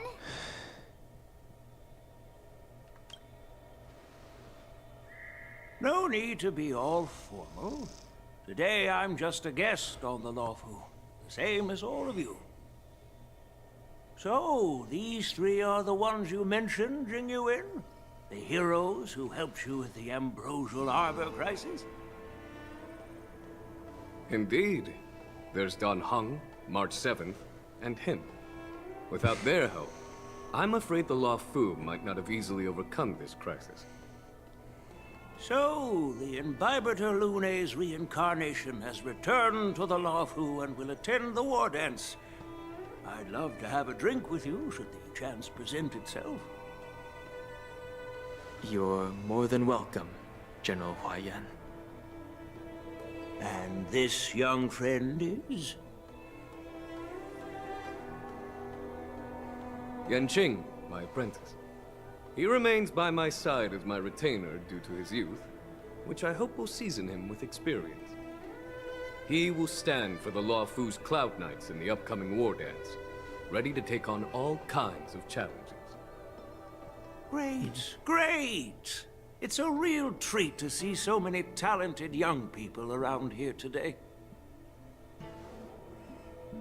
Oh, I almost forgot.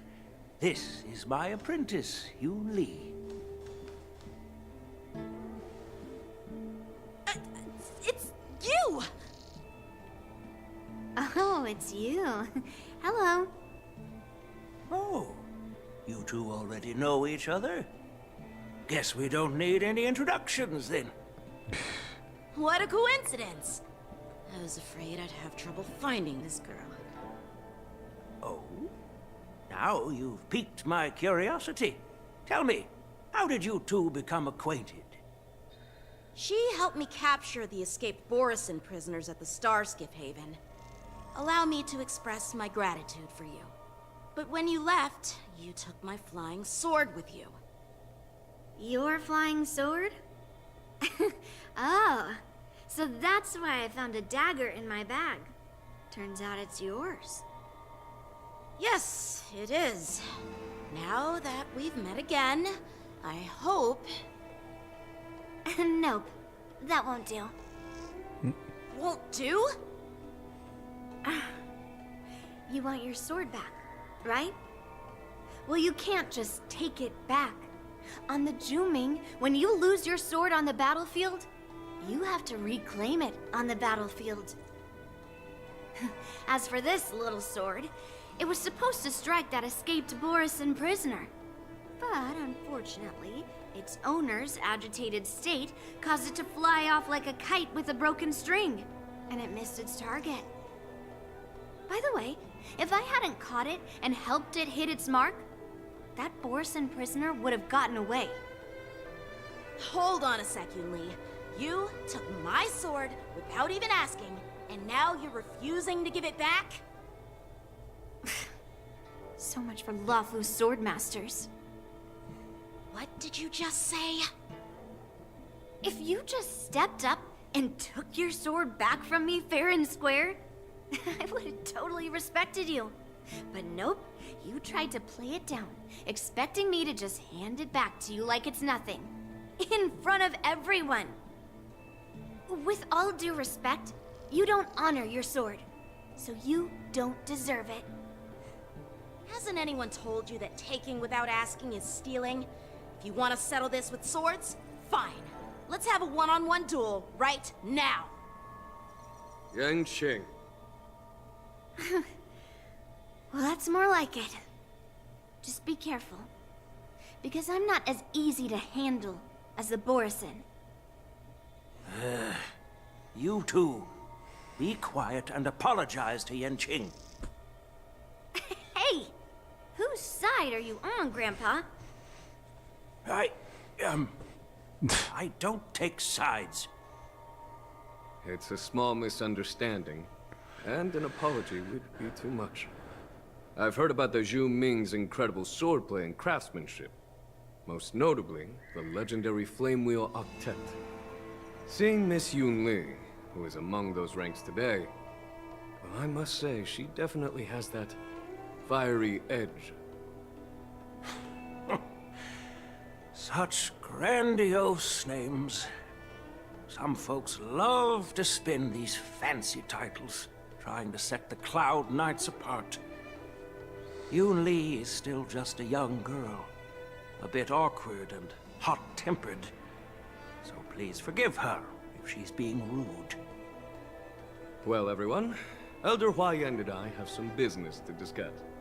For now, Yanqing, why don't you entertain our guests and take Miss Yunli to the inn? I'll find another chance to talk with you all. I'd like to express my gratitude to the Astral Express for helping the Luofu during the crisis. That's so kind of you. I mean, you've already thanked us so many times. Please forgive me for coming at an inconvenient time. You needn't apologize, General Huaiyan. All right, Yunli. Take this opportunity to clear things up with Yanqing. Yeah. It's better to make friends than enemies. But I won't be heading to the inn just yet. I want to visit Lingsha. She just arrived in the Luofu and could use some help settling in. Yanqing, once you've helped our guests get settled, go to the Artisanship Commission for me. I've heard about the attack and the detainment of the IPC ship. Qingzu sent word that the IPC members are protesting and wish to have their cargo back. See if you can calm them down. Don't get aggressive. Just make it clear that the Xianzhou Luofu has no intention of violating their rights. I'm on it.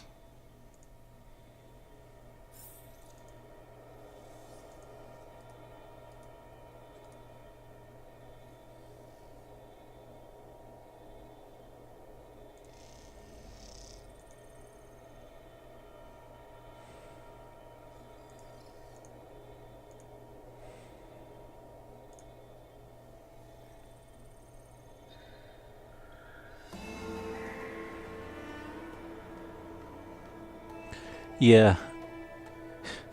Yunli turned out to be a pretty different kind of character than I was expecting. In a very, very large number of ways.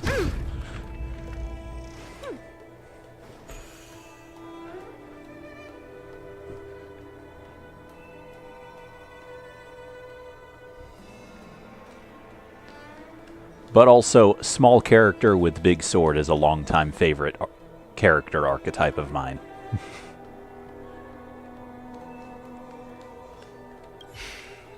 I'm sorry for Yang Qing's rudeness. Not at all. Taunted by Yun Li like that, even a training dummy would be angry. You've taught your apprentice well. If it were me in my younger days, I'm afraid I'd have drawn my sword and fought. Yan Qing can Welcome understand back. your concerns. Yeah, but, On the other thank you. hand, Yun Li is still a naive girl who's only interested in swordplay. Honestly, I brought her here to participate in the war dance because I want to broaden her horizons.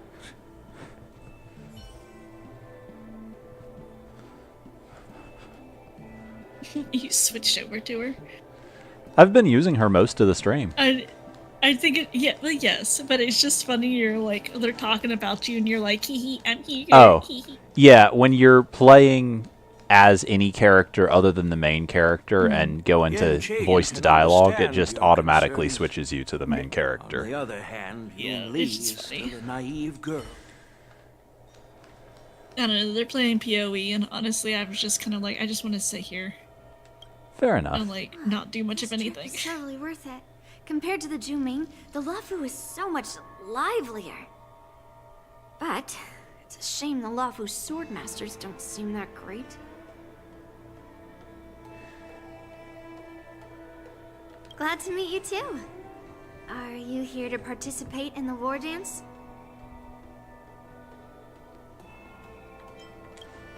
Of course. To honor martial arts, the Cloud Knight's ring is always open to outsiders.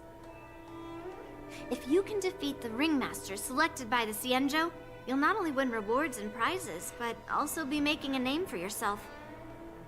Sounds tempting, doesn't it? That's how outsiders refer to my peers in the Zhuming Cloud Knights and the Artisanship Commission. We all train under Grandpa's guidance, learning the art of craftsmanship and swordplay. That's how we got that title, I guess. Just don't mention it in front of Grandpa. He always says that empty titles bring pointless challenges and conflicts. We Zhuming swordmasters pride ourselves on the success of the group over the individual.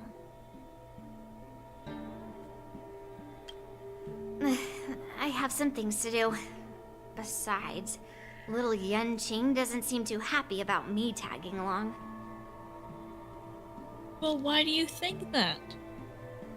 You should have stolen a sword. Yeah, you're right. I took it with my skills. So I guess you can say I'm a robber or something. How dare he imply I'm a thief? Totally different. What? Besides, the sword seems scared of its own master. I'd like to ask him. You claim to cherish your sword as your life, yet you don't even recognize the state it's in right now? I didn't intend to keep his sword. I was planning to take this chance to return it to him. But now, I've changed my mind. I'll give that poor flying sword some proper maintenance. I won't consider returning the sword unless he learns how to say please, hello, thank you, I and sorry. despise this character. So he can forget about it for now. That's fair, I suppose. I guess to a degree I'm more or less already biased against Yanqing, so I'm a little more inclined to not dislike her. Yeah.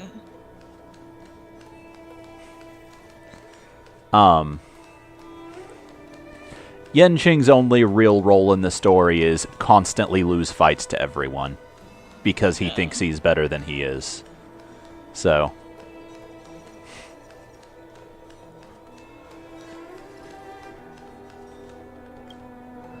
This is the report Qingzu just sent me.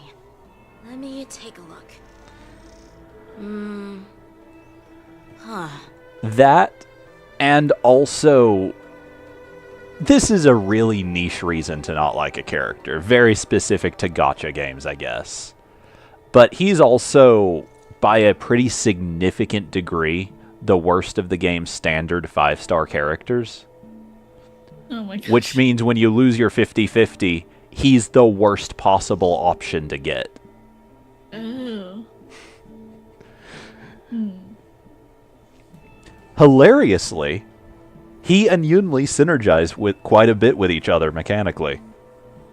I mean, of course they're going to, because it's like a yin and yang kind of dealio, I guess. Because like they're gonna make him like his main mechanic that makes him so difficult to use is that he has like a consistent damage buff he relies on that he loses if he gets hit. While Yunli's entire kit is built around drawing enemies' attention and taking hits.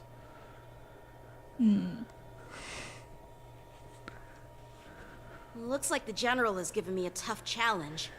He wants me to try and help put the IPC's mind at ease. Well, it's not exactly a test. As Cloud Knight officers, we not only learn the art of war and martial arts, but also occasionally have to handle diplomatic disputes. It's just, you know, talking things out isn't as straightforward as duking it out with weapons on the battlefield. This is especially true when you're up against the IPC, with their non-stop corporate babble. Well, let's not worry about that for now. Shall I take you to the inn?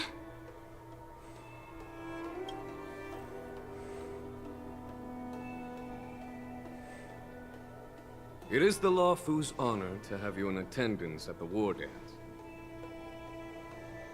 Yet, the fact that a simple martial arts ceremony has attracted esteemed generals from the Zhu Ming and the Yao Qing implies intentions beyond mere spectating.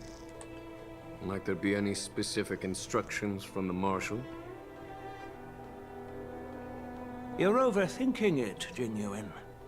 As I said, I'm here to broaden my granddaughter's horizons. I have no ulterior motives. However, I have no clue what the Yao Qing Arbiter General has in mind. Do you remember when you accepted this position? I told you that an Arbiter General's battlefield goes beyond the physical one. You'll need to lead and manage everything on the Xianzhou. The title of Arbiter General holds a weight far greater than its literal meaning. So many years have passed, and you've done well. However, longevity for the Xianzhou people can be a curse. Living too long means that every mistake you made will lurk in the shadows. And one day, they'll eventually catch up to you. The Marshal knows everything that has happened on the Luofu. As for the Merlin's Claw of the Yao Qing, she has come specifically for you.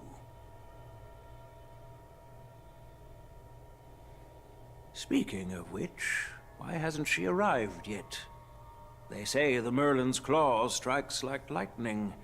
Being late isn't her style.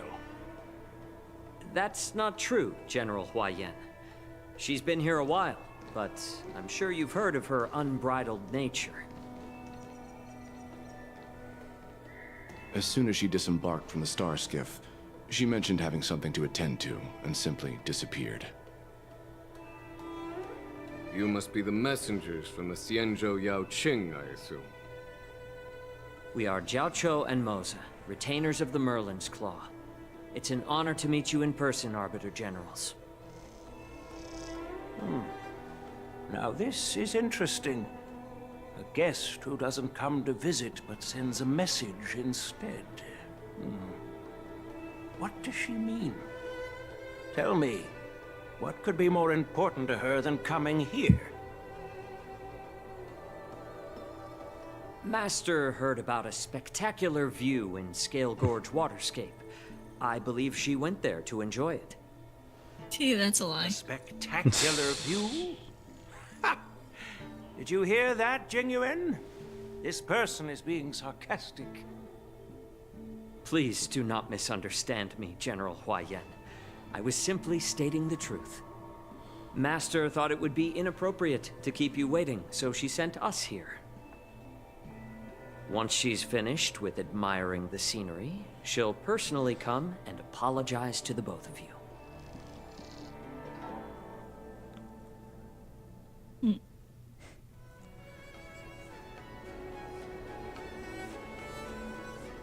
Drat. I forgot to ask Yun Li to return my sword. No, he didn't. He absolutely I was asked her about- to. That's literally the entire conflict between the two of them. That I was just thinking, I'm like, what does he mean? Like, or I think what?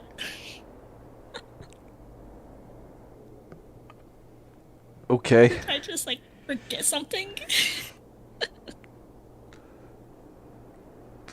Okay.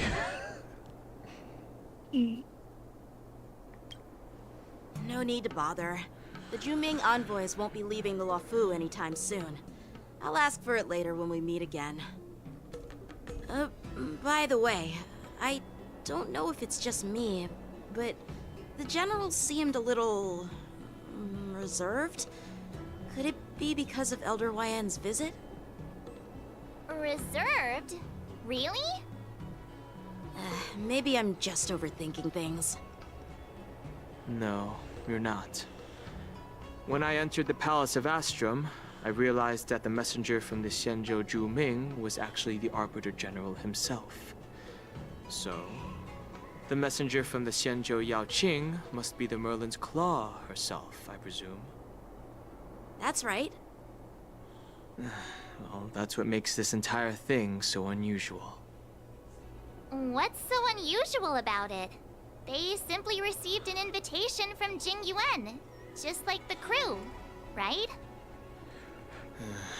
The war dance is just a small festival.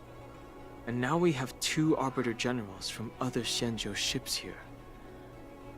I'm afraid they're here for something more. So, a bit of background just to potentially make this story make a little more sense. Dan Heng, like this place where this chapter of the story is taking place, is his home basically. He was exiled from it for most of his life and only recently was allowed back in. Ew. He's the one who came in on the dragon. Yes.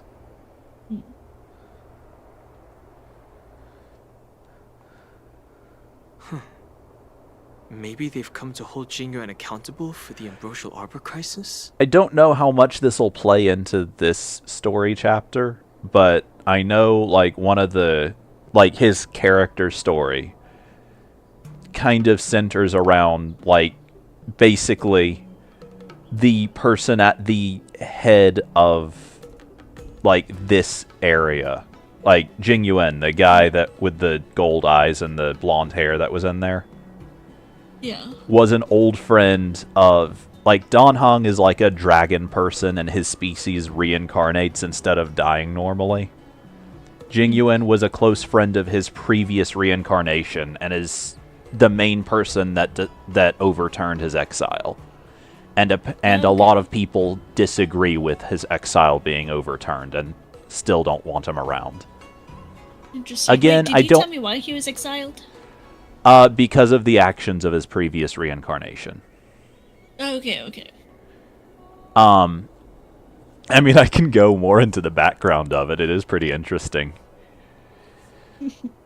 Basically, Yeah, we can do that a bit. Dan Heng's previous reincarnation and Jing Yuan and a handful of other characters were, like, all close friends, and one of the other, like, they were the High Cloud Quintet, I think. One of the members died, and previous reincarnation, Dan Heng, tried to resurrect her. And that's what he was forced to reincarnate and then exiled for. Wait, why did they force him to reincarnate? Do you not remember your past incarnations? As I understand, typically no, but for some reason he kind of sort of does. Oh, because it was a forced. Maybe? Yeah. Hmm. I don't remember the exact details of it. And I don't actually even know all of the exact details of it, because I only did, because I didn't do a whole lot of... There were a lot of complaints about, the quest centered around this area, because a lot of people feel like the, backstory and lore was a lot more interesting than the actual story we got in the game. Nice. Hold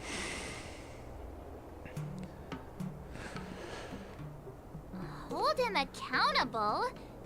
Come on, didn't the Lawfu fall victim to the disciples of Sanctus Medicus and the Antimatter Legion? Why would they blame the victim?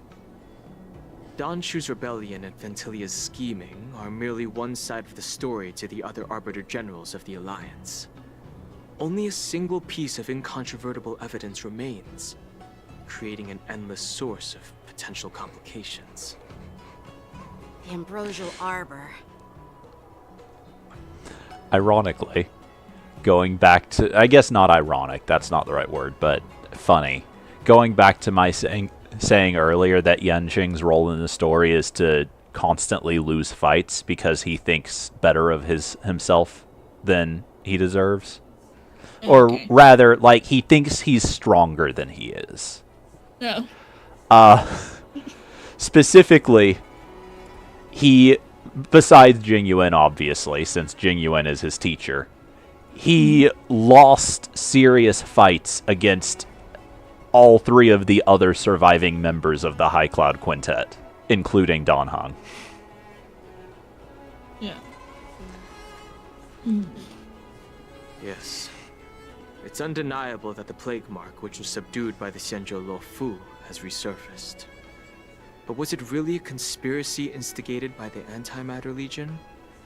Or does it indicate a traitorous intent from within the Luofu, implicating Jingyuan himself? Once the spark of suspicion is kindled, it proves hard to extinguish.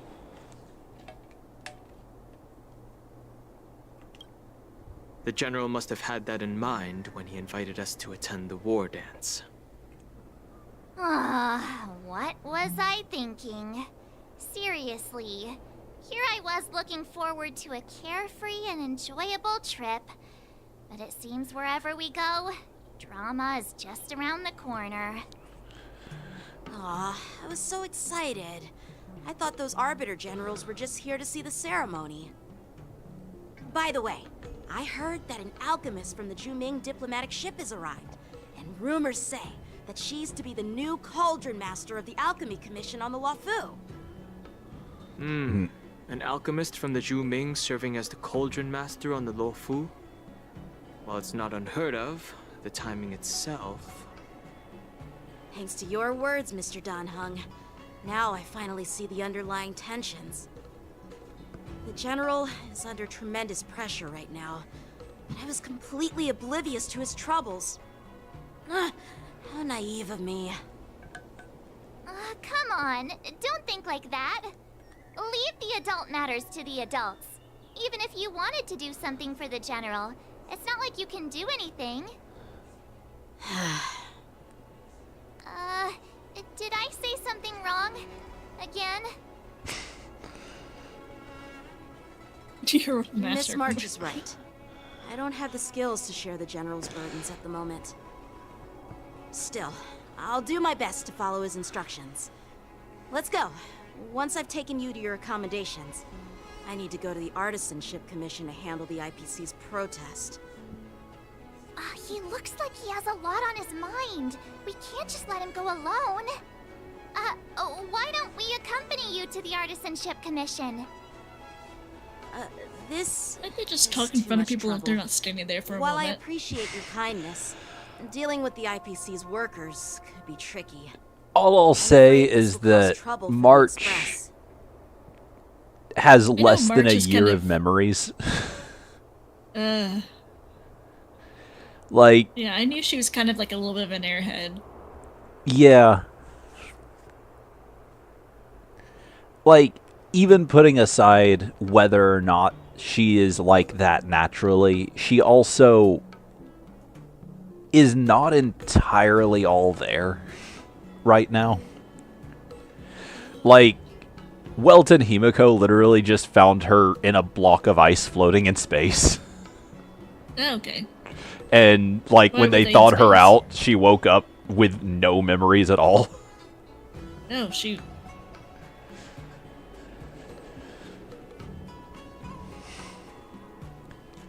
Now, admittedly, the player character has even less memories and still manages to get by a little better, but that's because he just doesn't talk much.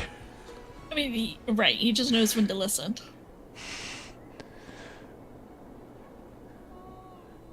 No worries. We're pretty experienced in dealing with the IPC. I don't know. You've heard of the 10 Stone Hearts? We've dealt with quite a few of them, right? Quite a few being 2 out of 10. And by dealt with, we fought one and just kind of talked a bit with the other. I don't know. I really like March and her whole dynamic with the main character and with Dan Heng. I think the Yeah. three of them are a really fun group of characters. Oh, I've got no issues with these three. It's just funny, like, the dialogue options are always interesting. And I just think it's really funny that, like, she just talks like they're not standing there. That is definitely not... I don't know where that came from. I don't feel like that's been a thing before this quest as much. I feel like I maybe have noticed it maybe once or twice, but, like, that really stood out to me, like, right then. But I don't know. Yeah. But I'm also just, like, mostly just sitting here watching the gameplay. Also, I love I'm how I not can really just doing say the exact same thing as earlier. Yes. Yeah, exactly. Wait, are you being sarcastic? Well, since you're willing to help, I won't decline your kindness. Let's head to the Artisanship Commission and meet them.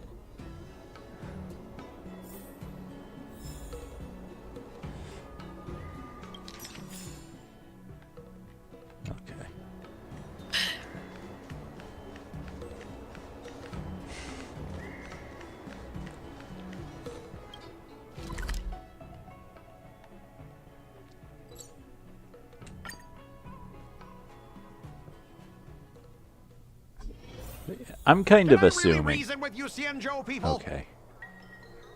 I think I get it now. In your words, this is called looting a burning house, right? But I am trying to reason with you here. I'm going to just go ahead and make the assumption that throughout this story chapter, we're going to get a character arc for Yunli about learning how to talk to people. Because my understanding from a lot of the promotional material is that she's basically, like, extremely, way more than is reasonable, isolated from people. Is that the one who lost their sword?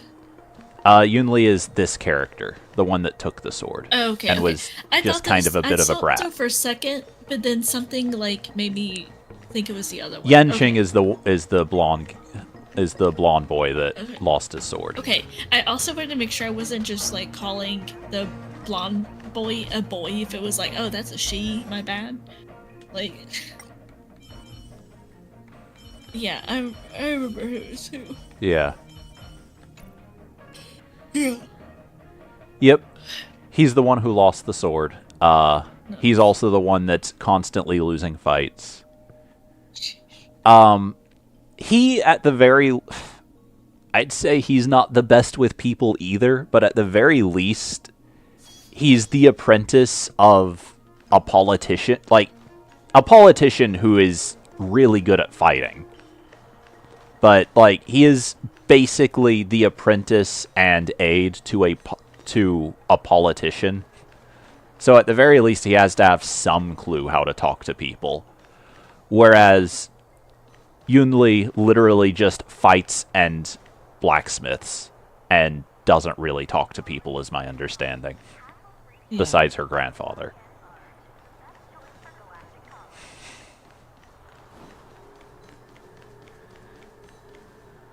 Ugh, that toxic voice sounds familiar. Haven't I heard it before in Arum Alley? You know what?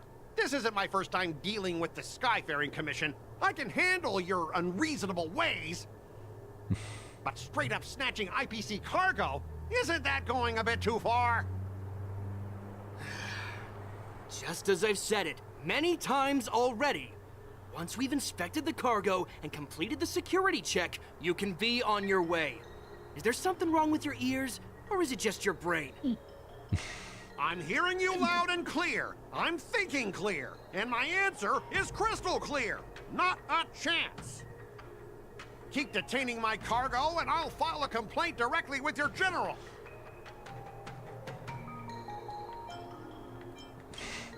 You jerk! Who are you calling a dog? Wait. Why are you here? Staying on the Xianzhou, are you? What terrible luck. Wherever you go, disasters aren't far behind. This guy was the antagonist of a, like, minor story quest from a few updates ago. Aren't you the guest from the Oh, I Astral Express? I think I recognize. What brings you and You Yanqing don't, to the because I Artisanship didn't live Commission? stream it. Okay, well then. Wait, which one? Not either of these two. The one in the loud, purple jacket? Scott, the loud, annoying guy who's Oh no, I don't saying, remember that name. Yeah, Trouble caused this by guy. the IPC? I'd say it's caused by the Skyfaring Commission. Oh no, never mind. I thought I recognized him from Looks the like back, you've but I met this didn't. IPC worker before. I'm not sure if that's a good or a bad thing. I was sent here to deal with the IPC protest, Miss Shikwe. What's going on here? As you know, this IPC transport ship was attacked by the Borisin and rescued by the Juming's diplomatic ship. Then the Cloud Knights were instructed to bring it back to the dock for repairs and inspections. And this is Mr. Scott, the person in charge of this transport ship. So, you're Scott. I've heard him mention you. Weren't you kicked off the Lafu before? Why did you come back? Like I wanted to come back. I thought I'd just dock at the harbor for repairs and leave this forsaken place for good. Little did I know, as soon as the ship entered the harbor, a bunch of Cloud Knights showed up and snatched all our cargo from the hold. What do you mean by snatched? I've told you 1,000,000 times. It's a security check. Then why did you bring the cargo to the Artisanship Commission? You even brought in some shady craftsmen. It's obvious you're trying to steal the IPC's patented technology! Listen here. Firstly, the Skyfaring Commission detected dangerous items that could possibly be weapons in your cargo hold. That's why they called me here, to double check. Secondly, where the heck did you get the idea that I'm a shady craftsman? Even if there are dangerous items, what do they have to do with you? It's not even being shipped to the Lafu. We'll just fix the ship and be on our way. We won't unload our cargo here. But you'll have to stay in the port for several days before your ship is repaired and you can take off again. How can we just leave unchecked items sitting here? I understand, but we don't need to disassemble the cargo if it's just a security check, right?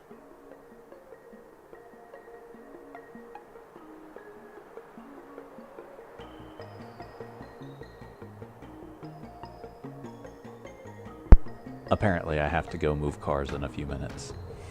Okay. In most cases, we don't. However, our scans discovered that the cargo doesn't only contain machinery, but also some substance that resembles biological tissue. Biological tissue? Does this crate contain living things? I'm afraid we'll need to wait for the Alchemy Commission for further confirmation. In any case, according to our regulations, we need to unseal one of the crates for further examination. But this IPC specialist has been hindering us on the grounds of patent secrecy. Okay. Apparently, I don't have to move a car. Oh, okay.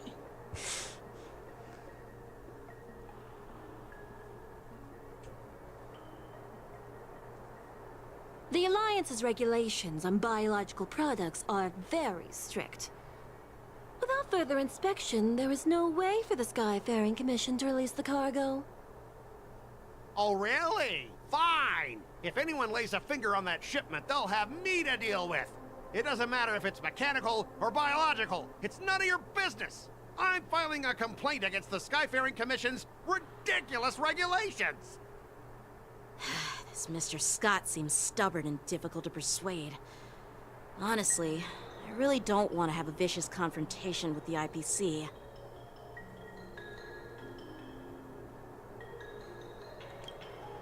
I heard how you helped Aramali. The IPC representative back then was Mr. Scott, right? Since you've dealt with him before, it looks like I'll have to rely on you again. This is actually something I really like about both this game and Genshin, and I assume Zenless will probably do it in the future as well. Aramali was an optional quest. It's totally possible to get to this quest without having played it. So, like, they have different possible dialogue options set up ahead of time, depending on whether or not the player has cleared it or not. Oh. So if I hadn't played it before, then at the very least, I assume, I guess they could have set it as a prerequisite for playing this one, but I kind of doubt they would have. But, like, I know Genshin had a few quests where you could potentially meet certain characters for the first time in optional quests, and then if you hadn't played it, later meetings, or like the next meeting with that possible meeting with that character, the first guaranteed one would be different depending on whether or not you had done the optional quest.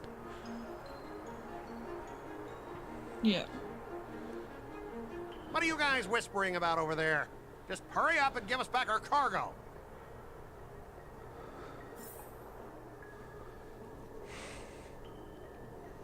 Oh boy, are we going back to the minigame from the event? No, it's an entirely new minigame instead. Okay.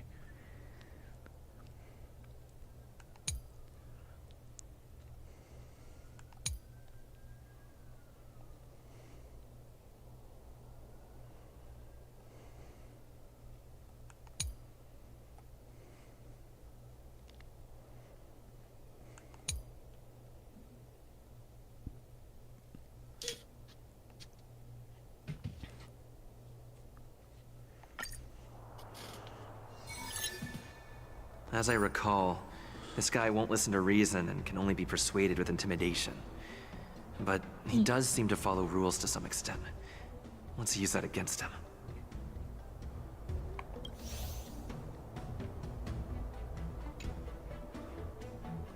Speaking of regulations, we have our own laws and regulations too.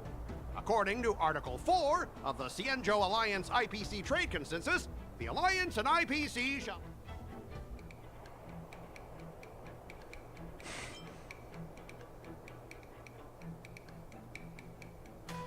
Aw, I didn't expect to see you again, Mr. Scott. We had such fun in Arum Alley last time. It seems our paths are destined to cross once more. Stop pretending we're friends! If I could Okay. actually beat you, I'd punch you in the face. So, are you guys gonna resolve this problem? Or are you just gonna... Let's just pretend we don't know him, Dan Heng.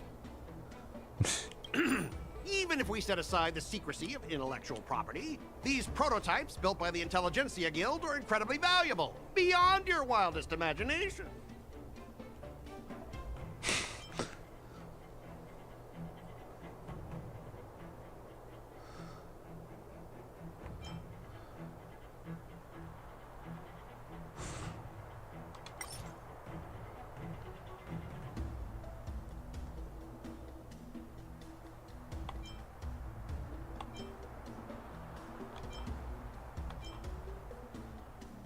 Huh.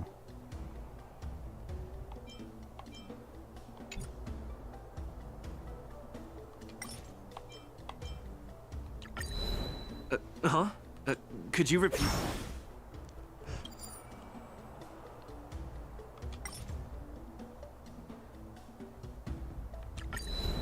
Uh-huh.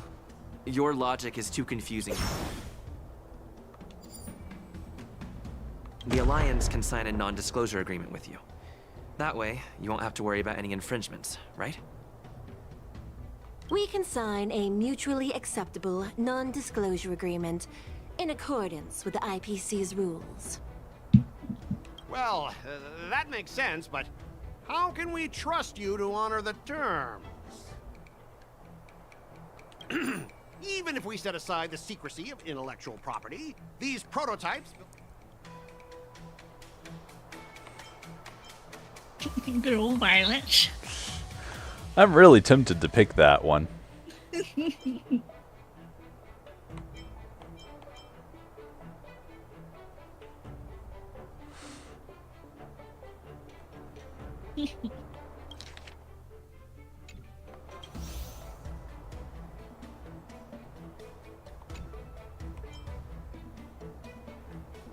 Don't underestimate Xianzhou technology. Even if they need to dismantle your cargo, the Artisanship Commission can easily put it back together. Yeah, go ahead and brag about their skills. After all, you're just a negotiator. But I'm different. I'm an IPC member. And my fleet has accepted... Besides, the cargo on this transport vessel belongs to the Intelligentsia Guild. If you want to inspect the cargo, shouldn't you at least call in a member of the Intelligentsia Guild to be present?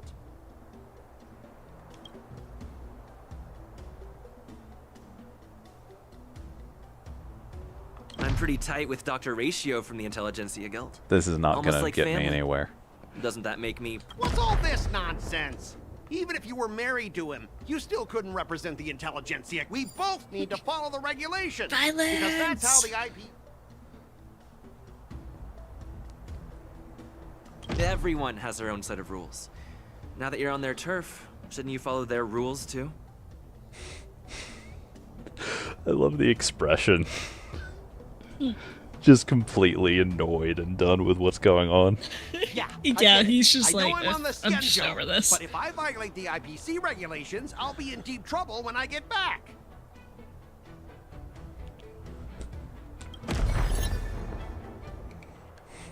Well, was you that guys successful? sure know how to argue. your Apparently. case. Fine. I'll allow you to do the security inspection. It's just that, I need some time to sort things out. This is a big deal. Let me talk to headquarters first. So, Mr. Scott, are you just stalling for time and planning to leave the Xianzhou as soon as your ship is repaired? To avoid the Skyfaring Commission's inspection? Well, IPC staff are free to come and go, as long as they don't break any laws. Yeah, you've got some insight there. Who are you again? It's the Cauldron Woman. Allow me to introduce myself. I'm Ling Sha, Cauldron yeah. Master and head of the Called it. Alchemy Commission on the Law Fu. Could she be? Yeah, she's the new Cauldron Master assigned here from the Xianzhou Zhuming. I received a report from the Artisanship Commission about cargo containing samples of unknown organisms. It said they needed help from the Alchemy Commission. I had nothing better to do, so I came myself. Nothing better to do when she's supposed to be meeting with the generals. Oh, It's God. fine, Mr. Scott. No, she's not the one who You is supposed to really be don't want meeting your with the cargo general. To be inspected. Oh, different one. It doesn't matter. I wonder if we're gonna be meeting that character in this quest. At the very least. So this character, as well as the one that was supposed to be meeting the general, I believe are both going to be the 5 stars for next, like not this, but next update. Oh. For some reason I was thinking it was the same woman when they were talking earlier. No. Okay. The one they were talking about is like she'll have like fox ears and white hair and I think like blue eyes. Oh, okay. Like her emissaries had Why are you being so fox ears and nice stuff like all that. of a sudden? Yes. Well, since you're not going to check it, I'll take this crate and be on my way. Is that okay with everyone? Yeah, sure. Why should I object? Not only this sample, but all the goods on the transport ship are yours to keep. Like I said, we won't inspect them. Wait a minute!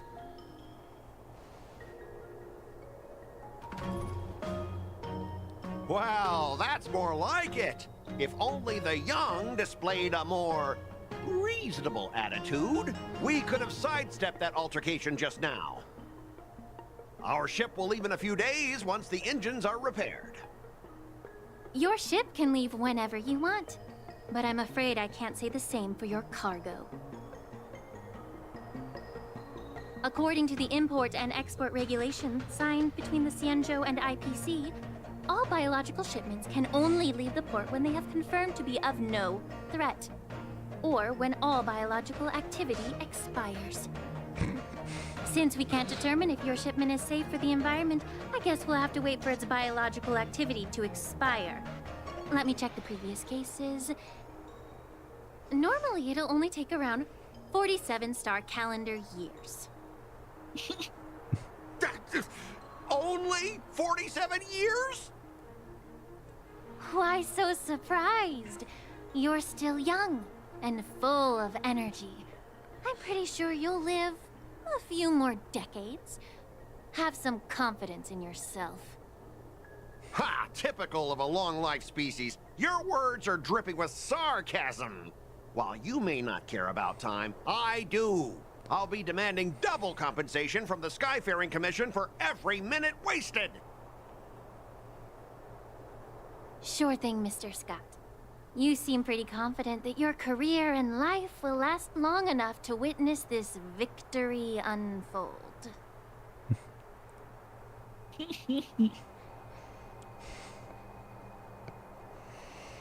Step aside, guys. Let them do the inspection. But, Mr. Scott...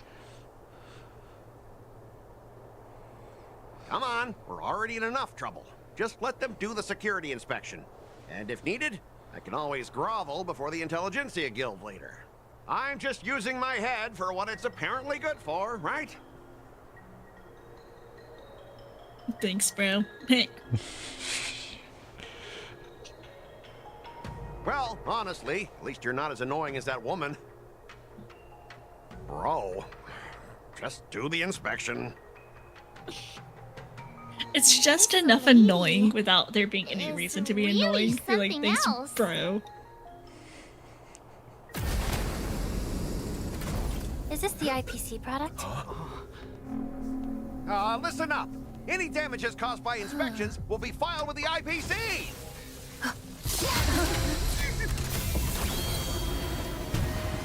Turn it off.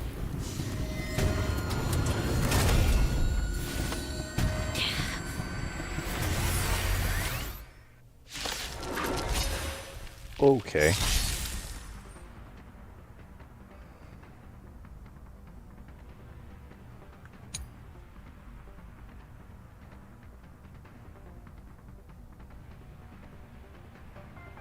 Okay.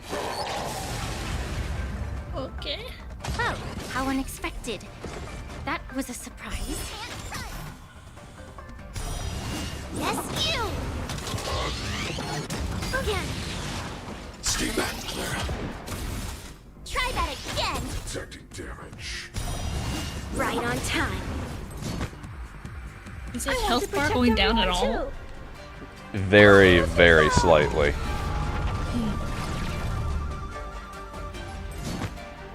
What does she do? Who? He buffs? Clara. Clara's ultimate pulls aggro. And so here's the thing.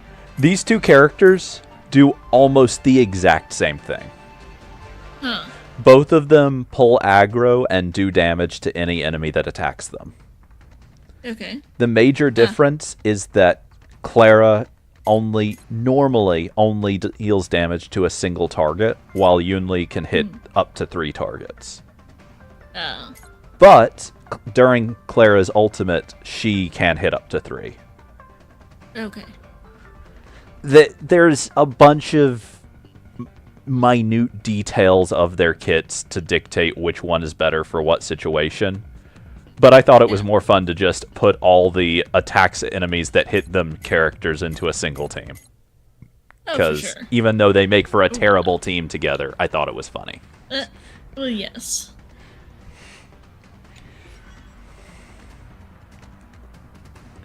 Rock shattering slash.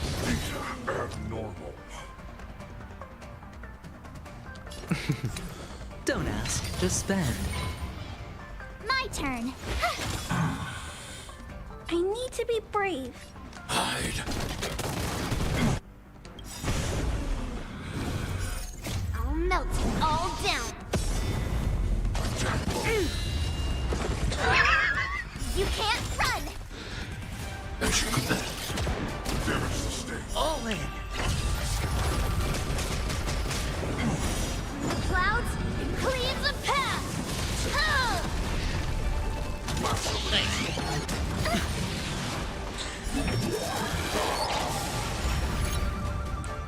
Try that again.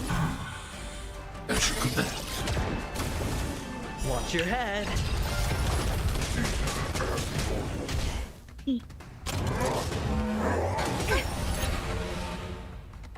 You can't run. Damaged. Stay back, Clara. Yes, you.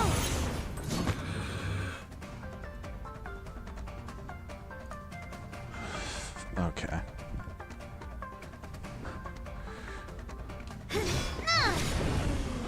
All right, I'll call your bet.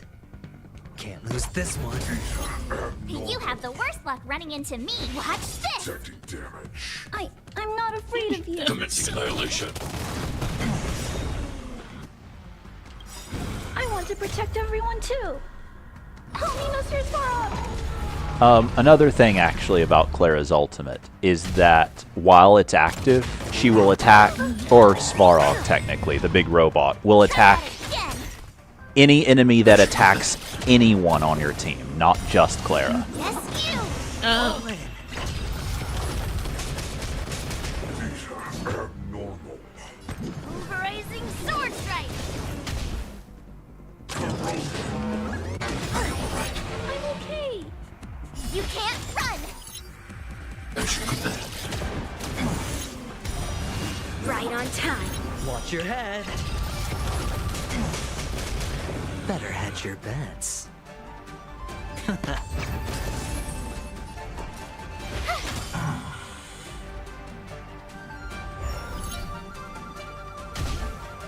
Can you hear me okay? I can. Okay, I think my internet just had a brief pause.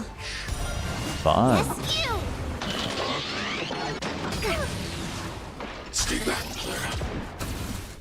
You can't run. Armor damaged. Right on time. All in. Target threat index lowered. Hide. Abnormal. The outcome lies within the self, not the sword. Rock shattering slash. Data abnormal. Going all in. Tabs on me.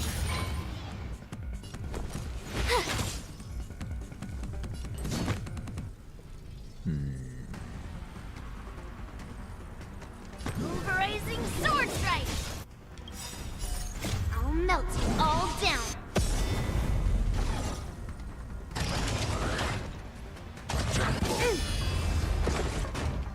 Try that again.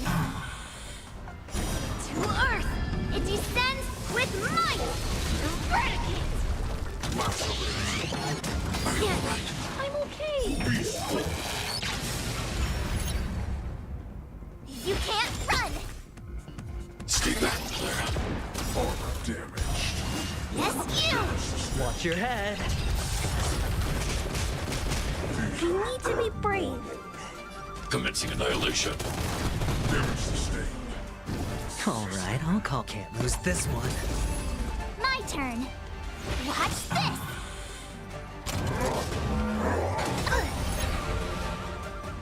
Try that again. Detecting damage. Stay back, Clara. Yes, you.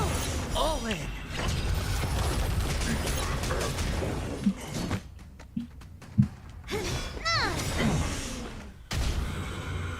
You're annoying! Oh. You can't run! Stay back, Clara.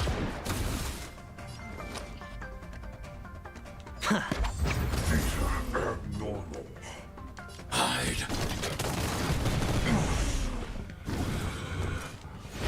Armor damaged. I'll melt you all down.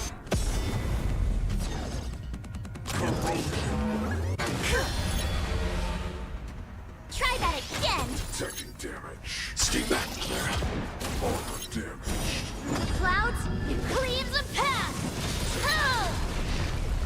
Watch your head.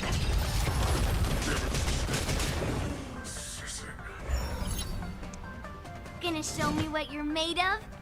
Rock shattering slash.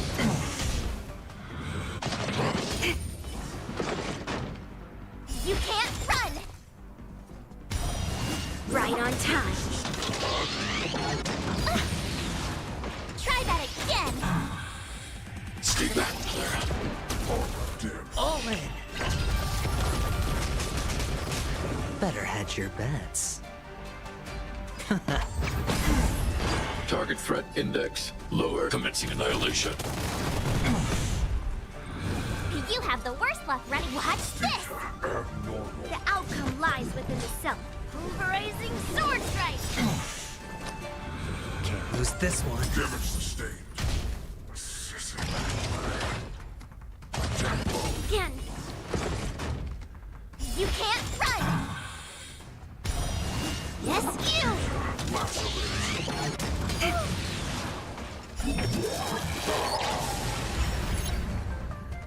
Try that again. Armor damaged. Stay back, Clara. Shut it down. Were you seriously planning to leave this stuff unchecked at the dock for days? That's way too dangerous. I had no idea about it. You must have accidentally triggered the cargo's defense program. I don't think trying to shift the blame is a wise choice. But seriously, I don't know why that thing suddenly started moving. I swear on the Amber Lord. Okay, that's Enough. so convincing. Miss Shikwe, please escort our IPC guests to the Skyfaring Commission. I don't I'm on it. necessarily disagree with Please you. follow me, At the Mr. same Scott. time, I don't know. I don't know how faithful the IPC as a whole are. I feel like in a world where the god you're swearing on is demonstrably real, I'd expect people to be kind of uncomfortable swearing on their title and not meaning it. But I don't know.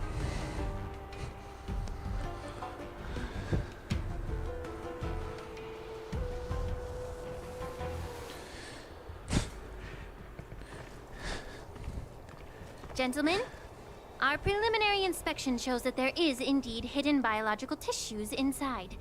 Just like the craftsman feared.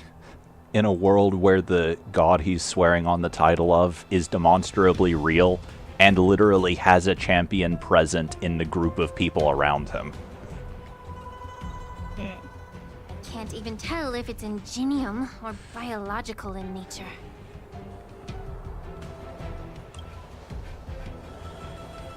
The core of this device is what they call wetware in industry slang. To put it simply, this machine operates with a kind of biological nerve as its control center.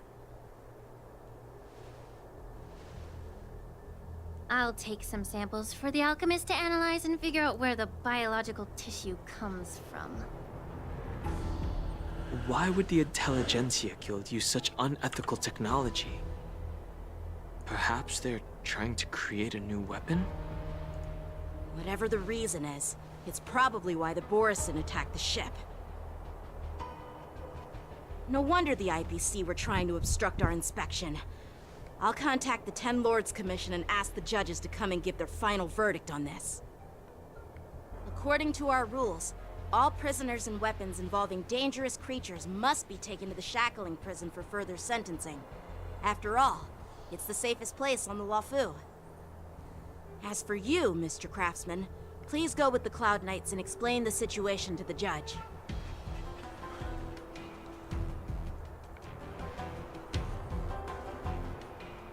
I had a feeling that the IPC members would cause trouble, but I didn't think they'd be this tricky.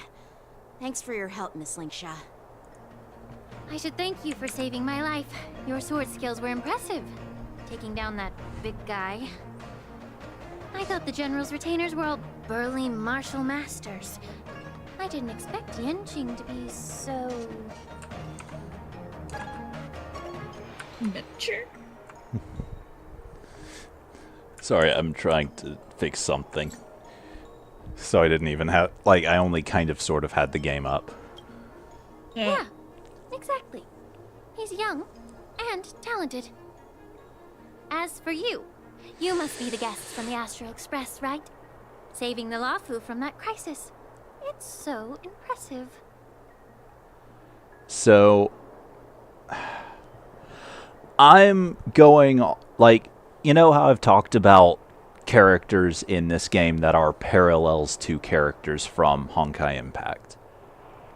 I am going off vague memory in saying this. But if I remember correctly, Linksha, the girl here with the long brown hair, in Honkai Impact was the teacher of the person that Honkai Impact's Yanqing was the apprentice to.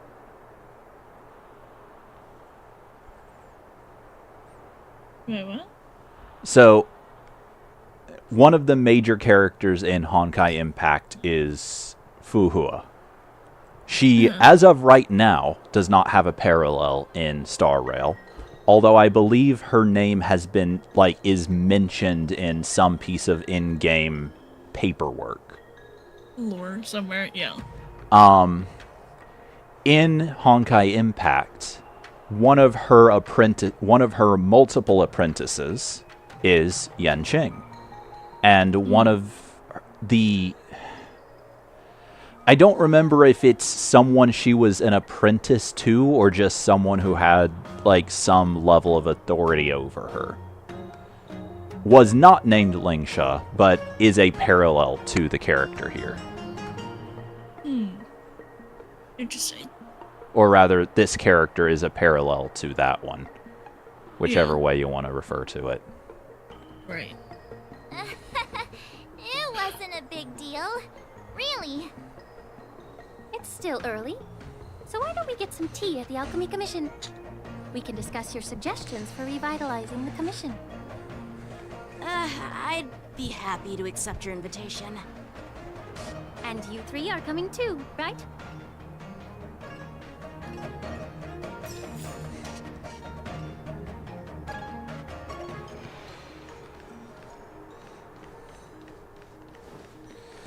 So,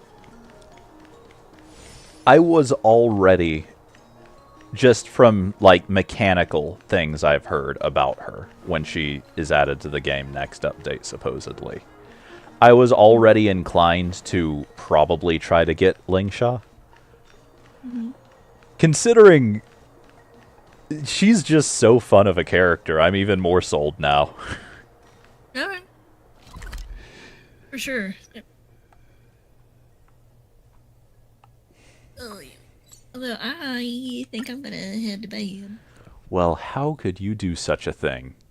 I say, Easily. probably about to do the same. I was about to ask if you... I didn't really expect to be able to get through this in one sitting.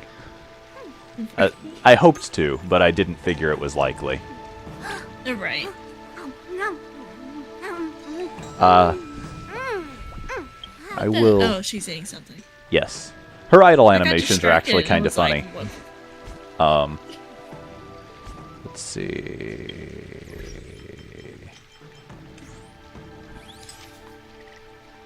One thing I really like that Star Rail does that Genshin does not do. They might have added it to Genshin, actually, but you can play characters' idle animations in the screenshot menu.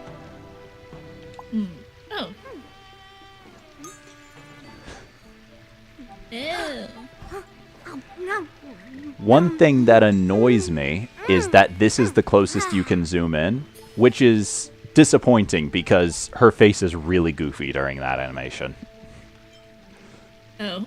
Like, you can see her cheeks puffing out as she just stuffs all of those into her mouth.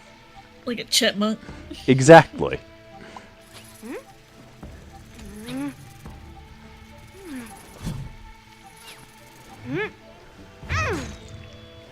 What the heck?